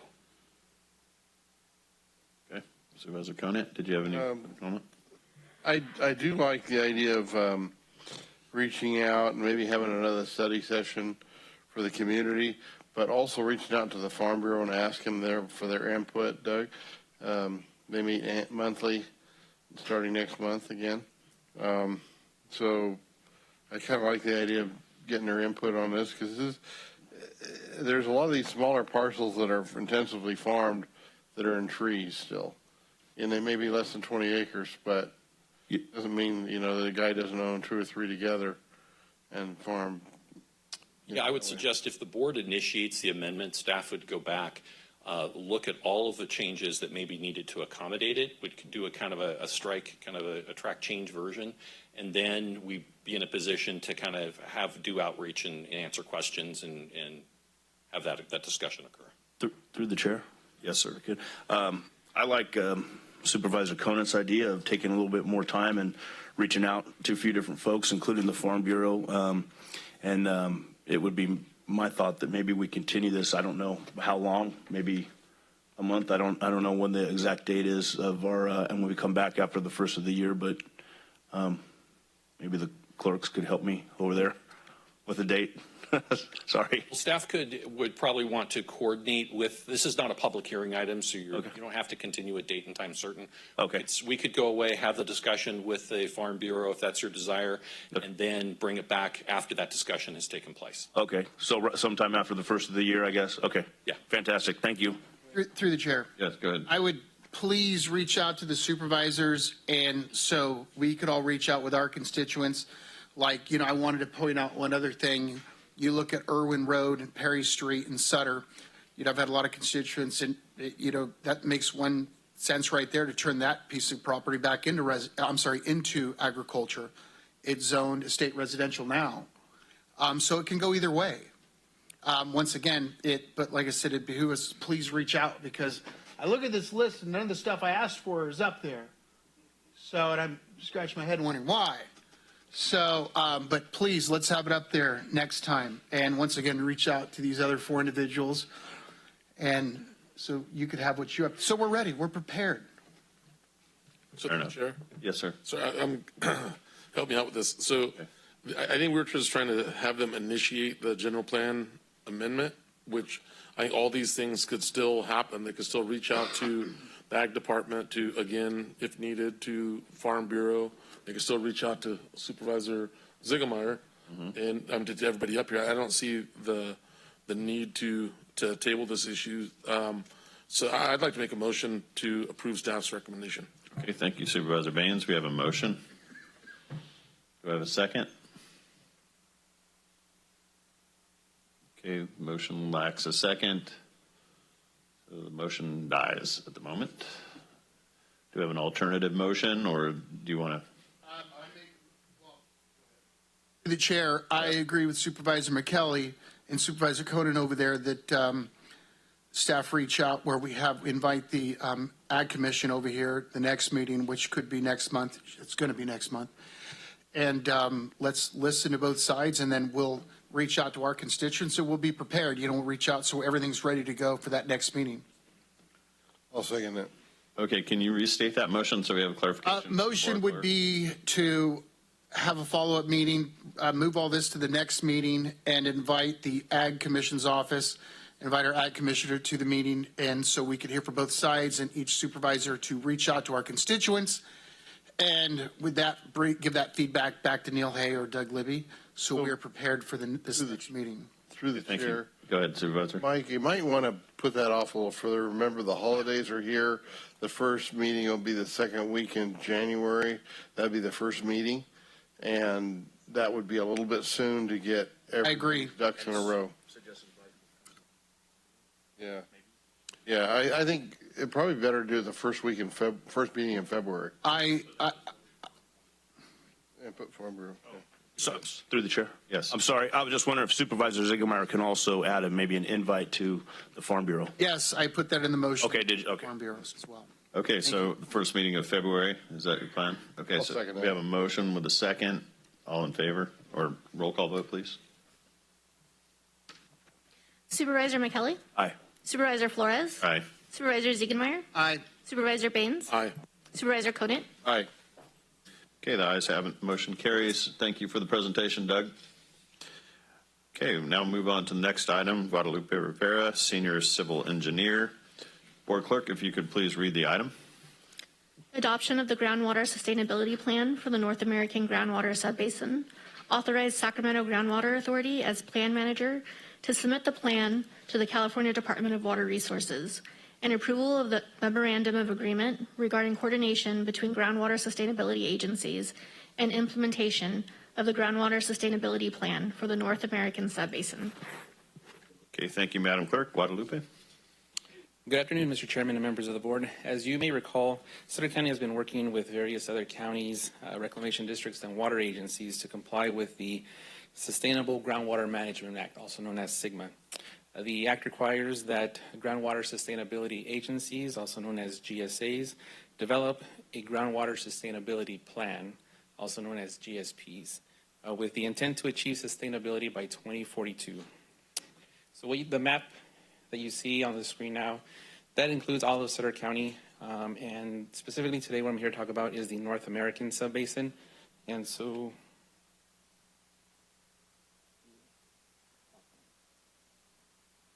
that is this southeast portion of the county, east of this red line that you see there.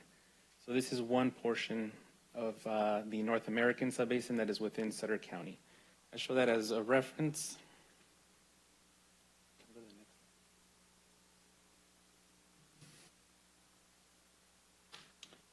So this is the North American Subbasin in its entirety. So again, as a reference, this portion here is what's in Sutter County. Okay. So we have a total of 5 GSAs within the North American Subbasin. And we have also an MOA, or a Memorandum of Agreement, with Natoma Central Mutual Water Company for them to manage their service area within the portion of the county, since a mutual company was not eligible to become a GSA when the GSAs were formed. So after much work and cooperation and coordination between the various GSAs, the GSP has now been developed and completed. And I'd just like to give you a few bullet points to summarize. First and foremost, the data shows that conditions of the subbasin make us sustainable. Current conditions show that we are sustainable. So that's excellent news. Groundwater levels in the eastern and western portion of the subbasin are stable. Throughout the history, within the center portion of the subbasin, the water levels were fluctuating, but those have now been stabilized recently and are in the process of recovering, so that's good news as well. With regard to subsidence, there has been negligible subsidence found within our subbasin. And with regard to water budget, based on current conditions now, we are actually on a surplus of water, which is also great news. When the water was modeled with future conditions, taking into account future developments and future changes in crops that were considered, we were also in a surplus of water, but to a less degree. Now, one thing that did change that was if we took into account the effects of climate change, which was actually a requirement of SGMA. So when climate change was considered, there was a slight deficit of about 3,500 acre feet per year. The GSP has defined indicators to help GSAs determine if a level of sustainability goes down, and there's also management actions as to what can be done in order for us to get back on the path of sustainability. The various GSA representatives have been going to their boards and councils as well to have this GSP adopted. And we also have a letter of support from the Natoma Central Mutual Water Company because they've already recommended the adoption of the GSP as well. Therefore, for those reasons, the staff recommends that the board adopt the GSP for the North American Subbasin, authorizes the Sacramento Groundwater Authority as the plant manager to submit the GSP to DWR on behalf of the subbasin, and approval of the MOA regarding the continued coordination between all GSAs and partners within the subbasin. So this actually concludes my remarks, and I'm happy to address any questions you may have. Okay, thank you, Guadalupe. Supervisor Conant. So, Steve Smith just notified me that this is God's country. So, so we had to bring up a couple questions. So, this basin seems very sustainable, and so this coming year in January, it's required that all the basins have to be in compliance with SGMA, and I believe we're there right now, right, Guadalupe? Isn't this the last one? With the submittal of this GSP, we will be in compliance with that. With everyone in all 4 basins, correct? So if is there for me to go back? So again, this is the North American Subbasin that I'm talking to you about. The portion up in here, which is the vast majority of Sutter County, that is the Sutter Subbasin, and I will be back at the second board meeting in January requesting or recommending that the board adopt the GSP that's been prepared for that subbasin as well. And I guess as a preview, it's very similar results as what I mentioned here for the North American. But that's the last. That's the last one. Okay. That would be the last one. I was thinking we were almost done.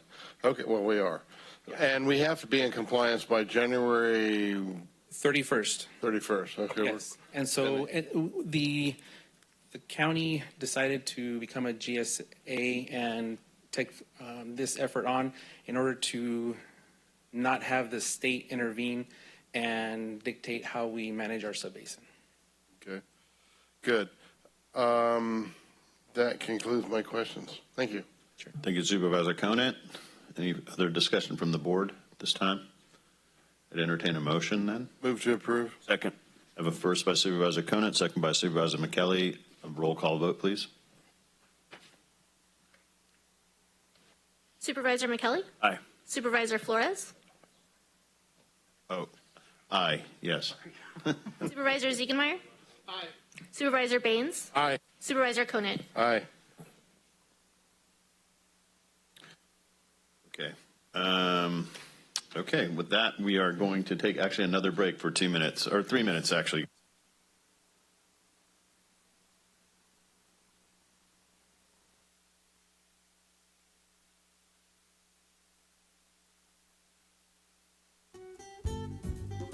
Yuba-Sutter.LIVE's local government live streams are presented by Plumas Lake Self Storage in Plumas Lake, where lifelong local residents are helping other residents keep things safe, providing indoor storage units, outdoor RV and vehicle parking, moving supplies, and Penske truck rentals. Details at plumaslakeselfstorage.com.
Madam Clerk, are you ready for us? Okay, great, thank you. Okay, we'll move on to the next item. Neil Hay, Director of Development Services. Madam Clerk, if you could please read the item. Approval to purchase 2 ride-on brooms, a grapple bucket, and a light tower for the road division, 3-100, utilizing the Sourcewell pricing contract. And approval of an adjustment to the fiscal year 2021-22 adopted budget, increasing appropriations for capital assets by $32,000, offset by a reduction in permanent salaries in the road fund, 3-100, for the purchases. Okay, Neil. Thank you, Chair Flores and Supervisors. So yes, we're here to buy some road equipment, essentially to replace items that we have. 2 ride-on brooms that have lived their useful life. A new bucket for a track loader that we recently bought that we've used for a variety of cleanup, including some of the homeless site cleanup along the Feather River, and then a light tower. So we're able to do this, and we're requesting a budget amendment in the amount of $32,000. We had, in this adopted budget, we had purchasing 2 message boards. We've essentially delayed that probably to a subsequent year. We already do have 2 that are getting good use. And so I just wanted to update as far as the recommended action, it is correct, and the recommended budget amendment is correct. The dollar amounts essentially in the total amount included a 10% contingency because, frankly, just before today's meeting, we received the updated pricing on some of the units. And so just to give you a sense, the ride-on brooms, essentially the cost went up from $43,967 to $45,544. And the light tower went from $9,329, excuse me, to $12,751. Those amounts are included in the contingency, and we're seeking your approval to, like I say, purchase this equipment for our road crew, and I'm happy to answer any questions. Thank you. I'll bring it back to the board. Any comments, questions? I just got one question. Okay, right now I know that things are the highest they've ever been because it's hard to get stuff. I mean, would it behoove us to wait another year to purchase these items? See if costs come down. Most of this stuff's coming from overseas anyways. So. Okay, I'm not sure. Neil, did you want to answer on the urgency of the purchase of the items? So I'm certainly happy to answer the ride-on brooms. So we have 2 of them. One is in the shop, inoperable, unrepairable, and we use it to sweep the county roads, the gravel, those type of things. The bucket is about a $5,500 item that essentially we've been renting one, essentially from Caterpillar for some of the homeless cleanup and that type of thing. Its price actually has not gone up since it was previously quoted earlier this year. And the light tower, yes, we could delay that. We're seeking to essentially add that as a diesel generator, and then in addition on accident callouts and that type of thing, and for some early morning and night operations, it's kind of been a requested item for us to bring to site. So that's why we're seeking it. I would say the light tower could be delayed if your board so chooses. The other items. Through the chair, how long have we been renting that unit from Caterpillar? We rent it on a per use basis. How long have we rented it for? We rented it a month at a time for, I believe it's $600 to $800 a month. How many months have we used it this year? We probably, I'd have to check, but I believe probably $3,000 to $4,000. Gosh dang it, we damn near would have paid for it. Next time, bring this to us a little sooner. We would have Through the chair, a motion, or that's a motion. Through the chair. I'm not convinced that steel or plastic prices are going to go down in a year. So I would suggest I'd like to make a motion, to approve. Do I have a second? I got it first by Supervisor McKelly, second by Supervisor Conant. Any further discussion? Go ahead. No, there is further discussion. Next time, bring this to us a little sooner instead of we're paying $3,500 for something. I have one comment. Supervisor Baines. I mean, just if you can, ask for the price that you were quoted earlier. It doesn't hurt. We certainly will. The answer is no, but I mean, if you just received that information today, maybe they'd honor the quote that you guys were given before. And I guess I will speak to and give some feedback. So previously, your board this fiscal year approved us buying a brand new super dump due to the chip shortages. The dealer, the maker, manufacturer is not able to honor their pricing, and they've told us it'll be the subsequent fiscal year before it could be delivered, and they've already provided us with the cost increase. Once again, it's within the contingency amount that was approved at the time with your board. But I'll just say, those are the challenges that we, are experiencing. And unfortunately, our fleet is old and outdated. We have carbon emissions issues that we're trying to address. Certainly, we will make every effort to be more timely in coming back before your board. Like I say, primarily the bucket that we're utilizing has been predominantly used for homeless cleanup along the Feather River. So through the chair, so let me get this straight. they gave us a deal, gave us a quote, and now they're saying they can't honor that quote. So they gave us a change order for a different price. Yes. Okay. And are there others out there with likewise companies? Maybe we should do business with others. Okay, before we carry on this discussion, let me take the roll call vote, please. Call for the motion. Supervisor McKelly? Aye. Supervisor Flores? Aye. Supervisor Ziegenmeyer? Aye. Supervisor Baines? Aye. Supervisor Conant? Aye. Okay, thanks. I think we made the points here, right? Came across, so we move on to the next item. Thank you. Appreciate it, Neil. Rick Bingham, Assistant Director of Health and Human Services. Actually, it will be Mark who's going to do it. Present item 18, and Madam Clerk, if you could read the item. Approval of a reimbursement agreement between Sutter Yuba Behavioral Health and Sutter County Superintendent of Schools for adult education, vocational training, and work experience programs for fiscal year 2021 through 2022, not to exceed $307,148. Okay, at this point, I'm going to recuse myself because I have a spouse who's an employee of the Sutter County Superintendent of Schools. So.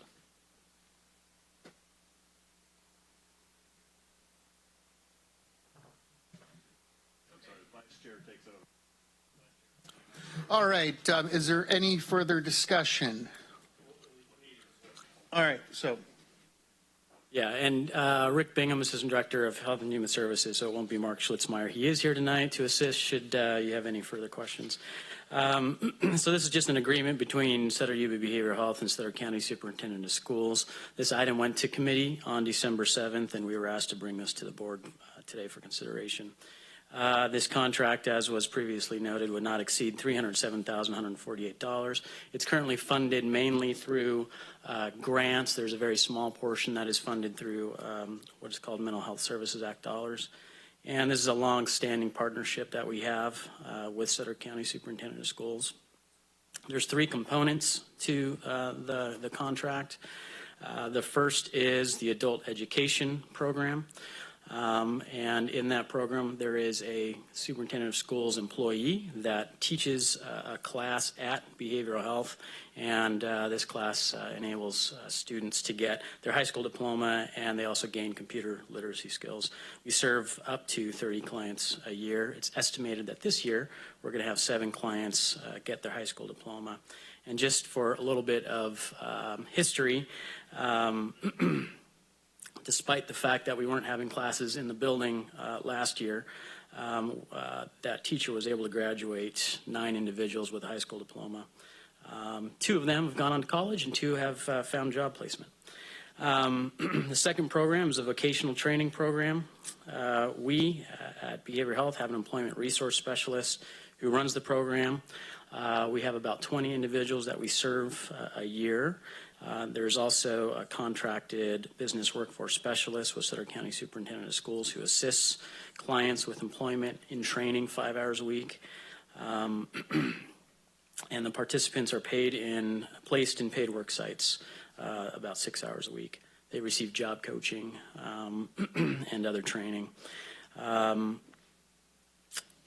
the effectiveness of the training is assessed regularly by the employment resource specialist and the job coach.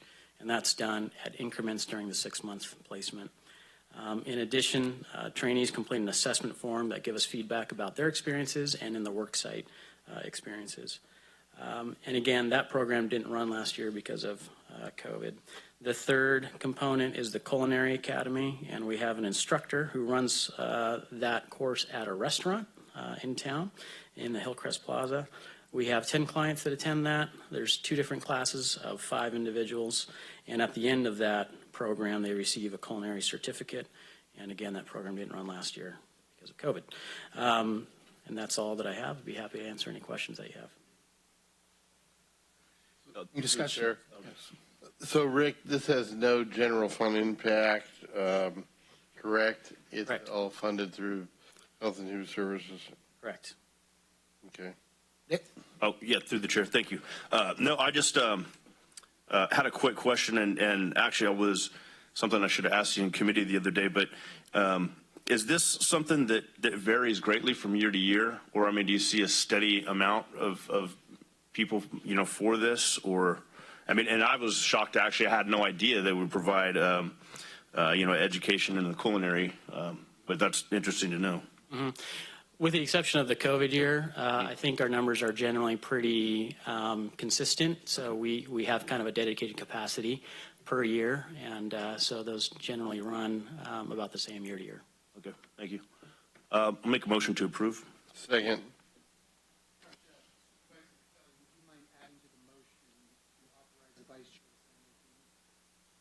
Oh, right. And to authorize the vice chair to sign the agreement.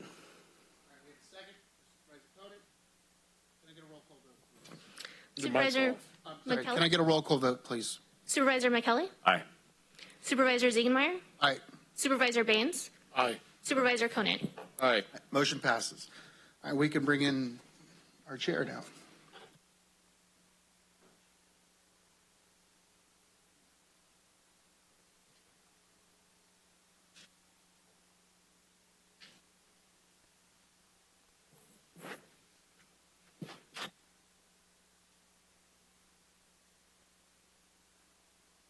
Thank you, Supervisor Ziegenmeyer.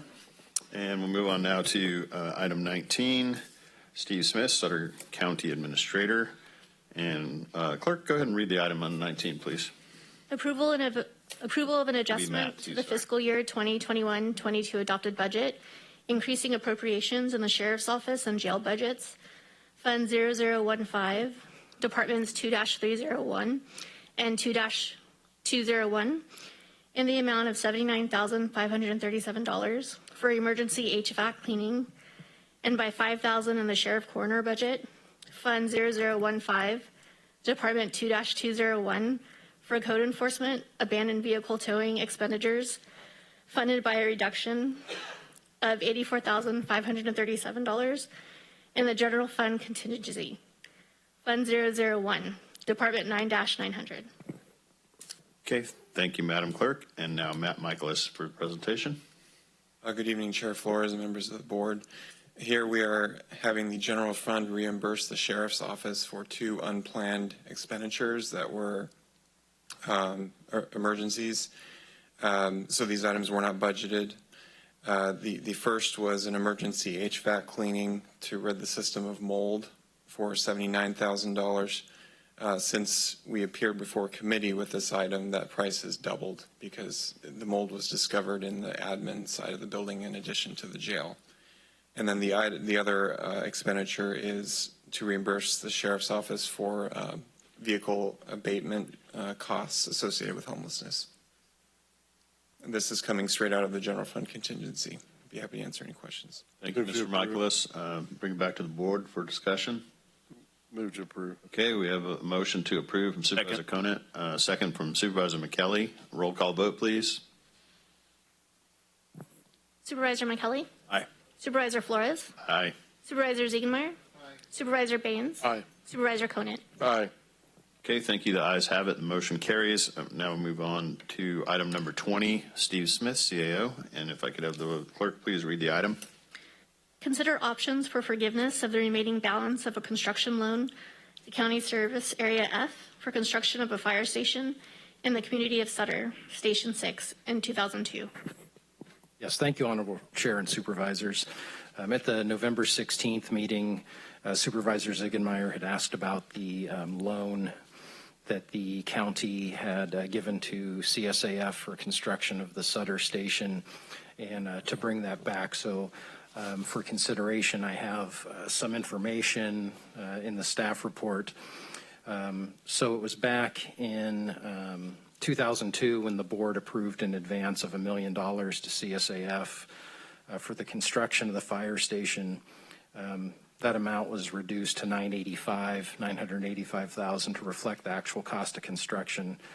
And since fiscal year 2002-3, CSAF has made annual payments of $50,550.36 divided between principal and interest, which is calculated quarterly at the pooled treasury rate, which is typically very low over time. So over the past 19 years, through June 30 of this year, $616,000 approximately in principal and $344,000 in interest has been paid of the advance payable. Over the past few years, the Board of Supervisors has supported CSAF through general fund contributions, matching about $700,000+ for the SAFER grant over 3 years, and then also I think a bit over $80,000, right around there, for purchase of a refurbished fire engine. So it is at the pleasure of the board. Staff has provided some options. The board could forgive the entire debt, including any accrued interest, which would be a general fund impact. You could forgive a year only. You could forgive a set number of years, or you could make no decision here and continue on. What I would add is that through LAFCO, the county is having a study of the various fire service areas in the county, and we'll have additional financial information on if it makes sense to have a consolidation. And we should have that information, we're hoping January, but it should be soon. So the board could determine to wait for that additional information before making a decision. Also, earlier this year, the board, during the final budget, approved a general fund transfer of a bit over $140,000 to subsidize the CSAF budget because they didn't have adequate fund balance to use to fund the operations. And in that, the $50,000 for the loan for the year was included in that amount. So in a sense, the board has already supplemented that for this year. So happy to answer any questions. Okay, thank you, CEO Smith. If I can bring that back to the board for questions. Supervisor, anybody? Supervisor McKelly, did you have a question? Looked like you did. Just. Yeah, through the chair. I just wanted to see if you know what the thoughts are. I know like we're talking about possible consolidation there, and you know we certainly can forgive this at any time. I don't know that we need to get in a big hurry to do it tonight. I think maybe we'll ultimately get there, but I don't know if Steve, is there any rush to do this right away? No, like I mentioned, the board has essentially already kind of forgiven the loan for this year in that a general fund amount of $140,000 has been given. And like you mentioned, the board could do this at any time, and the board may get there, or it may be something, you know, so the public is aware, and some are, that we've had a firm polling the public for input on a variety of important issues regarding a possible revenue measure moving forward. Primarily, part of that is in essence in response to past grand jury reports that have recognized as well the lack of funding in CSAF and the need to consider something moving on, as the current special fire tax was set in the early to mid 90s, but it's been a set amount per property, and there's been no CPI adjustment. So it's over time underfunding has occurred. Well, then, if I could, I'm not against this, and I think maybe it's something that we eventually come to, but maybe it would be best to wait till after the first of the year, maybe see some results of the polling, and then maybe make a decision after that. Through the chair. Supervisor Zickemeyer first. I've been trying to get this across this board for the last 3 years. This is one thing that I ran on. And if I watch these meetings, you couldn't pay me enough money to apply to be a firefighter in this area. We can talk about how we shouldn't fund this one department. This is the one single department we talk about. It seems like, we shouldn't do this, shouldn't do that. Yeah, we talk about over here, you know, let's spend this, let's spend that. But yet we talk about the firefighters. I wouldn't want to be a firefighter in this county either. For Christ's sakes, it's like, I know that we have a department that is hurting right now for funding. But here's the thing, though, guys. Until we go through all these departments and really audit them and see where we're heavier than others, at the end of the day, they're still Sutter County employees, regardless. They're a Sutter County employee, just like us. It's just they have a badge on there and they go through the specialized training. But yet we treat them differently. And every bit is going to help, whether it's 50,000, 100,000 or so forth. I mean, thank God we got this SAFER grant. Yeah, we have to match it. I've heard good things that next year they're looking at possibly not matching funds, which would be huge and instrumental. But let's treat these guys with the respect that they deserve and quit kicking this can down the road, because we talk about that, hey, and this is a big deal here. And I support the firefighters. I know you all do too, but this is something I've been trying really hard to get on the agenda to forgive these guys. We're talking about a fire department that has volunteers that have a dinner every year to raise funds so they could pay for gear for their own volunteers. When we voted for extra gear for the paid guys, we didn't do anything for the volunteer guys. Those guys are still hurting. That's one reason why you don't get volunteers, because they're tired of having the same soggy, smelly turnout gear all the time, when, in essence, which I apologize to the volunteers in the department, because if I would have known that, I would have said that, hey, I would have changed that motion to pay for turnouts for all volunteers included. Volunteers are huge instrumental. Matt himself was a volunteer for over 20 years, I for a couple years.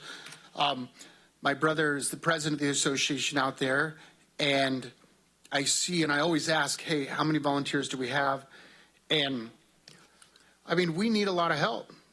And I mean, I've been asking for a vehicle from our vehicle program kicked over there for as a extra vehicle to pick up firefighters that have to go to the hospital or so forth with carrying patients in the ambulance or so forth. Right now, we have a paid sergeant or chief that goes after us. But like I said, I, for one, I'm going to put a motion out there to forgive this loan. And we still have a little more discussion, Mike. So, Okay, so I have a motion, but further discussion. Did you want to go ahead with further discussion, Matt? yeah, but do we have to do the second first? Does anyone? Oh no, you can do the discussion first. Go ahead. Okay, so I'm going to argue both sides of the coin here. You know, this is not unprecedented. We have forgiven a loan. We did this for before I was on the board. Actually, we did one after I was on the board for Robbins Community for their water. We forgave a loan for them, and also I believe for the sewer treatment plant of Robbins we did. So it's not unprecedented that we would forgive a loan. This loan has nothing to do with the firefighters itself. It's for the firehouse that we're thinking about forgiving this loan. And you're right, we're not paying these guys enough. Their equipment's substandard, and that's why we've got to get a better program to pay for the special districts. And firefighters have always been funded, and fire departments have been funded by special district funding. The problem is those funds were fixed since the early 90s. And we know, we just heard from Neil what inflation's done to his bids on his equipment. Well, same thing's happening for fire departments. Every time they go to buy a new truck, it's $100,000 more than it was 2 years before. It's and the same thing applies for all their equipment they use, the turnouts and so on and so forth. And that's why I think it's important that I'm not discounting your idea of I still think it's important to discuss it, but I think we also need to figure out a way to fund for their pay and their equipment as well as their firehouses. Okay, thanks for your comments. Other comments? Chair, just one more quick comment. I just wanted to make it very clear. All I'm suggesting is maybe waiting one more month, because I don't think there's a rush to need for this forgiveness. I just think it would be prudent for us to see the results of some polling and before we make a decision. That's all. I have a question, Steve. How long until we'll have the poll results and a plan for this possible funding? We may have polling results before Christmas, so within the next week or two. I'm not 100% sure on that, but hopeful. And then we'll have to go from there and see what's important to the community. If anything rose to the point of some members, it seems like that they would want to support something, whether it's specifically for fire or public safety in general, or maybe it's something more general. How long could it, sorry, through the chair, how long could it take though, Steve? If How long? talking 2023? Sorry, to. If something. Talking about the vote? Exactly. Well, Yes, yeah. that's what I'm asking. Next November would be the. All right. Well, I'm only in office guaranteed till next November. So right now I'm going to keep my motion out there because I'm guaranteed till next November. Then someone else can get up here and fight that they don't want to pony up for the fire department. But right now I'm guaranteed till next November. So I'm going to give her hell, fellas. So a point of order, I'd like to offer a friendly amendment to his motion. Can I do that as the chairman? Is that allowable? Okay, so my amendment would be that we forgive it for a 1 year period, one more year for now. There's a friendly amendment, and then I'd second his motion with that amendment, and then we can carry on with discussion whether or not we forgive it completely. Zigmeyer would have to agree to that, and I believe it's already forgiven for the fiscal year, the current fiscal year, so it would be for the next fiscal year. It's getting you something, buddy. I would, to the chair. Yes. I would have to look at that because I just want to make sure that since the board has already put $140,000 into, I guess what I'd like to clarify, if you're saying forgive it for the year, that means they wouldn't pay that $50,000 back to the general fund. So essentially they would have an additional $50,000 possibly, depending on expenses at the end of the year. I'm just trying to clarify that. Correct. Okay. Through the chair, just Yes. one more question. Okay. And that gives us the opportunity, in my mind, it gives us the opportunity to continue discussion and carry it forth, and then, helps out the fire budget for the next 1 year period. Through the chair. So Steve, when you talked about forgiving the loan for 1 year, were you forgiving the principal or the interest only? I believe it's the interest only, correct? No, the $50,000 is principal and interest together. And what I would recommend too is that we would come back with an item for, if that's approved, with a formal finding of a public purpose, since it's general tax money going to one specific area. Okay, fair enough. That's my friendly amendment. I don't know if Supervisor Zigmeyer even agrees with it. If not, then we stand with his motion. So. I'm going to try with my motion first, with all due respect. And I really appreciate it, Dan, but like I said, I'm only guaranteed till next November. All right, no problem. Is there a second? Is there a second? Next January, yeah. Is there a second for Supervisor We always Zigmeyer? do it in November after the election. Yeah. Is there a second for Supervisor Zigmeyer's motion? Second the motion. Okay, we have a second by Supervisor Baines. Roll call vote, please. Supervisor McKelly? Aye. Supervisor Flores? Aye. Supervisor Ziegenmeyer? Yes. Supervisor Baines? Aye. Supervisor Conant? Aye. Okay, ayes have it. Motion carries. Good job, Supervisor Zigmeyer. Supervisors? Loan, see, $300,000. Yeah, well, he's been trying for a long time, 3 years, so appreciate your efforts. Okay, now we'll move up to follow-up reports. Chairman. Oh, sorry. Did I forget? Excuse me for the interruption. Yeah. Would you like to state a public purpose at this time for the loan forgiveness? Yes, Supervisor Zigmeyer. I would say for the public purpose would be to keep our community healthy, keep our community safe. Would that be sufficient enough? Trying to think if I want to reword it. Well, please reword it. That's what we pay you the big bucks for. For the continued fiscal viability of the CSAF Sutter Fire Department. It's going to help out with the retention, yes. Okay, was that your public purpose? We're good? Okay, great. Thank you. Okay, thank you. And now move on to follow-up reports and announcements. Steve Smith. I just wanted to mention in the correspondence section is the code enforcement update. And over the past 7 months, there's been about $109,000 in fines collected. So just thought I'd mention that. That was something important to the grand jury and the board moving forward. Oh, fantastic. Good progress. Thank you for that report. Okay, I will move on. And any reports or correspondence from the Board of Supervisors, district reports or otherwise? Go ahead. I just want to thank everyone, thank my fellow supervisors. Thank you, and thank everyone. Okay, you're welcome, Supervisor Zigmeyer. Supervisor Baines. Through the chair, there was a I have a request. The Sri Narayan Hindu Temple is celebrating their 25th anniversary this weekend on Saturday.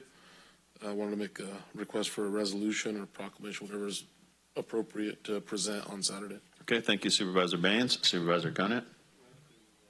Okay, Supervisor McKelly. Thank you, Mr. Chairman. I just wanted to let everybody know that December 7th was the city council election for the city of Live Oak, and the winner was Jeremy Chapdelaine. And I liked all the candidates, but I think you guys are really going to like him. And he is a manager for capital improvements for the city of West Sacramento, and really knows his stuff. And I think he's a good addition to the council up there, and would like to at some point maybe set up a meet and greet with not just him after he's installed, but maybe some of the other council members that would be willing to come and, again, continue to work on developing a good relationship with the city of Live Oak. So, thank you. Okay, thank you, Supervisor McKelly. And also I want to acknowledge you and thank you for inviting us to the debates they had up in Live Oak. I think that was really interesting to hear all the points of view, and appreciate your invitation to come up there. Supervisor Conant. So I would just like to close the meeting unless you're going to do one. And let's everybody have a very Merry Christmas. This is our last meeting, and a Happy New Year. And be safe out there, and enjoy your families. Okay. Thank you. Thank you, Supervisor Conant. Through the chair. Yes, Sorry, I almost forgot about this. I would love to do a plaque for the Miller family for all their years of sponsorship and donations to the Sutter County and throughout this whole area. The Valley Truck and Tractor just recently changed hands to Pape Machinery. And I really hope that they do the same thing that Valley Truck and Tractor did. They really were really helpful in the community.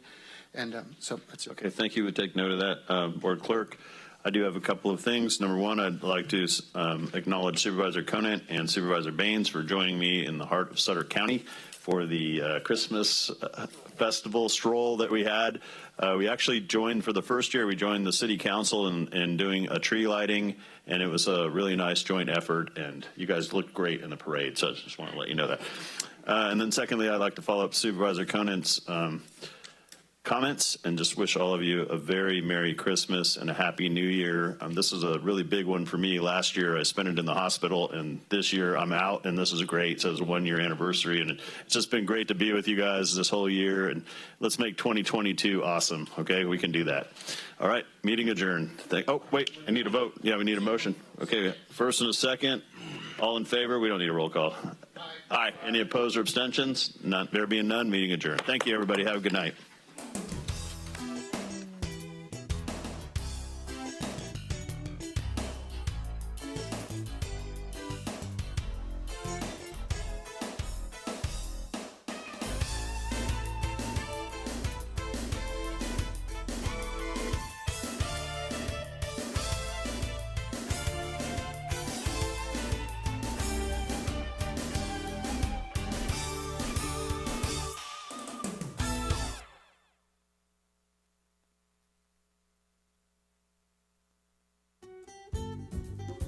Yuba-Sutter.LIVE's local government live streams are presented by Plumas Lake Self Storage in Plumas Lake, where lifelong local residents are helping other residents keep things safe, providing indoor storage units, outdoor RV and vehicle parking,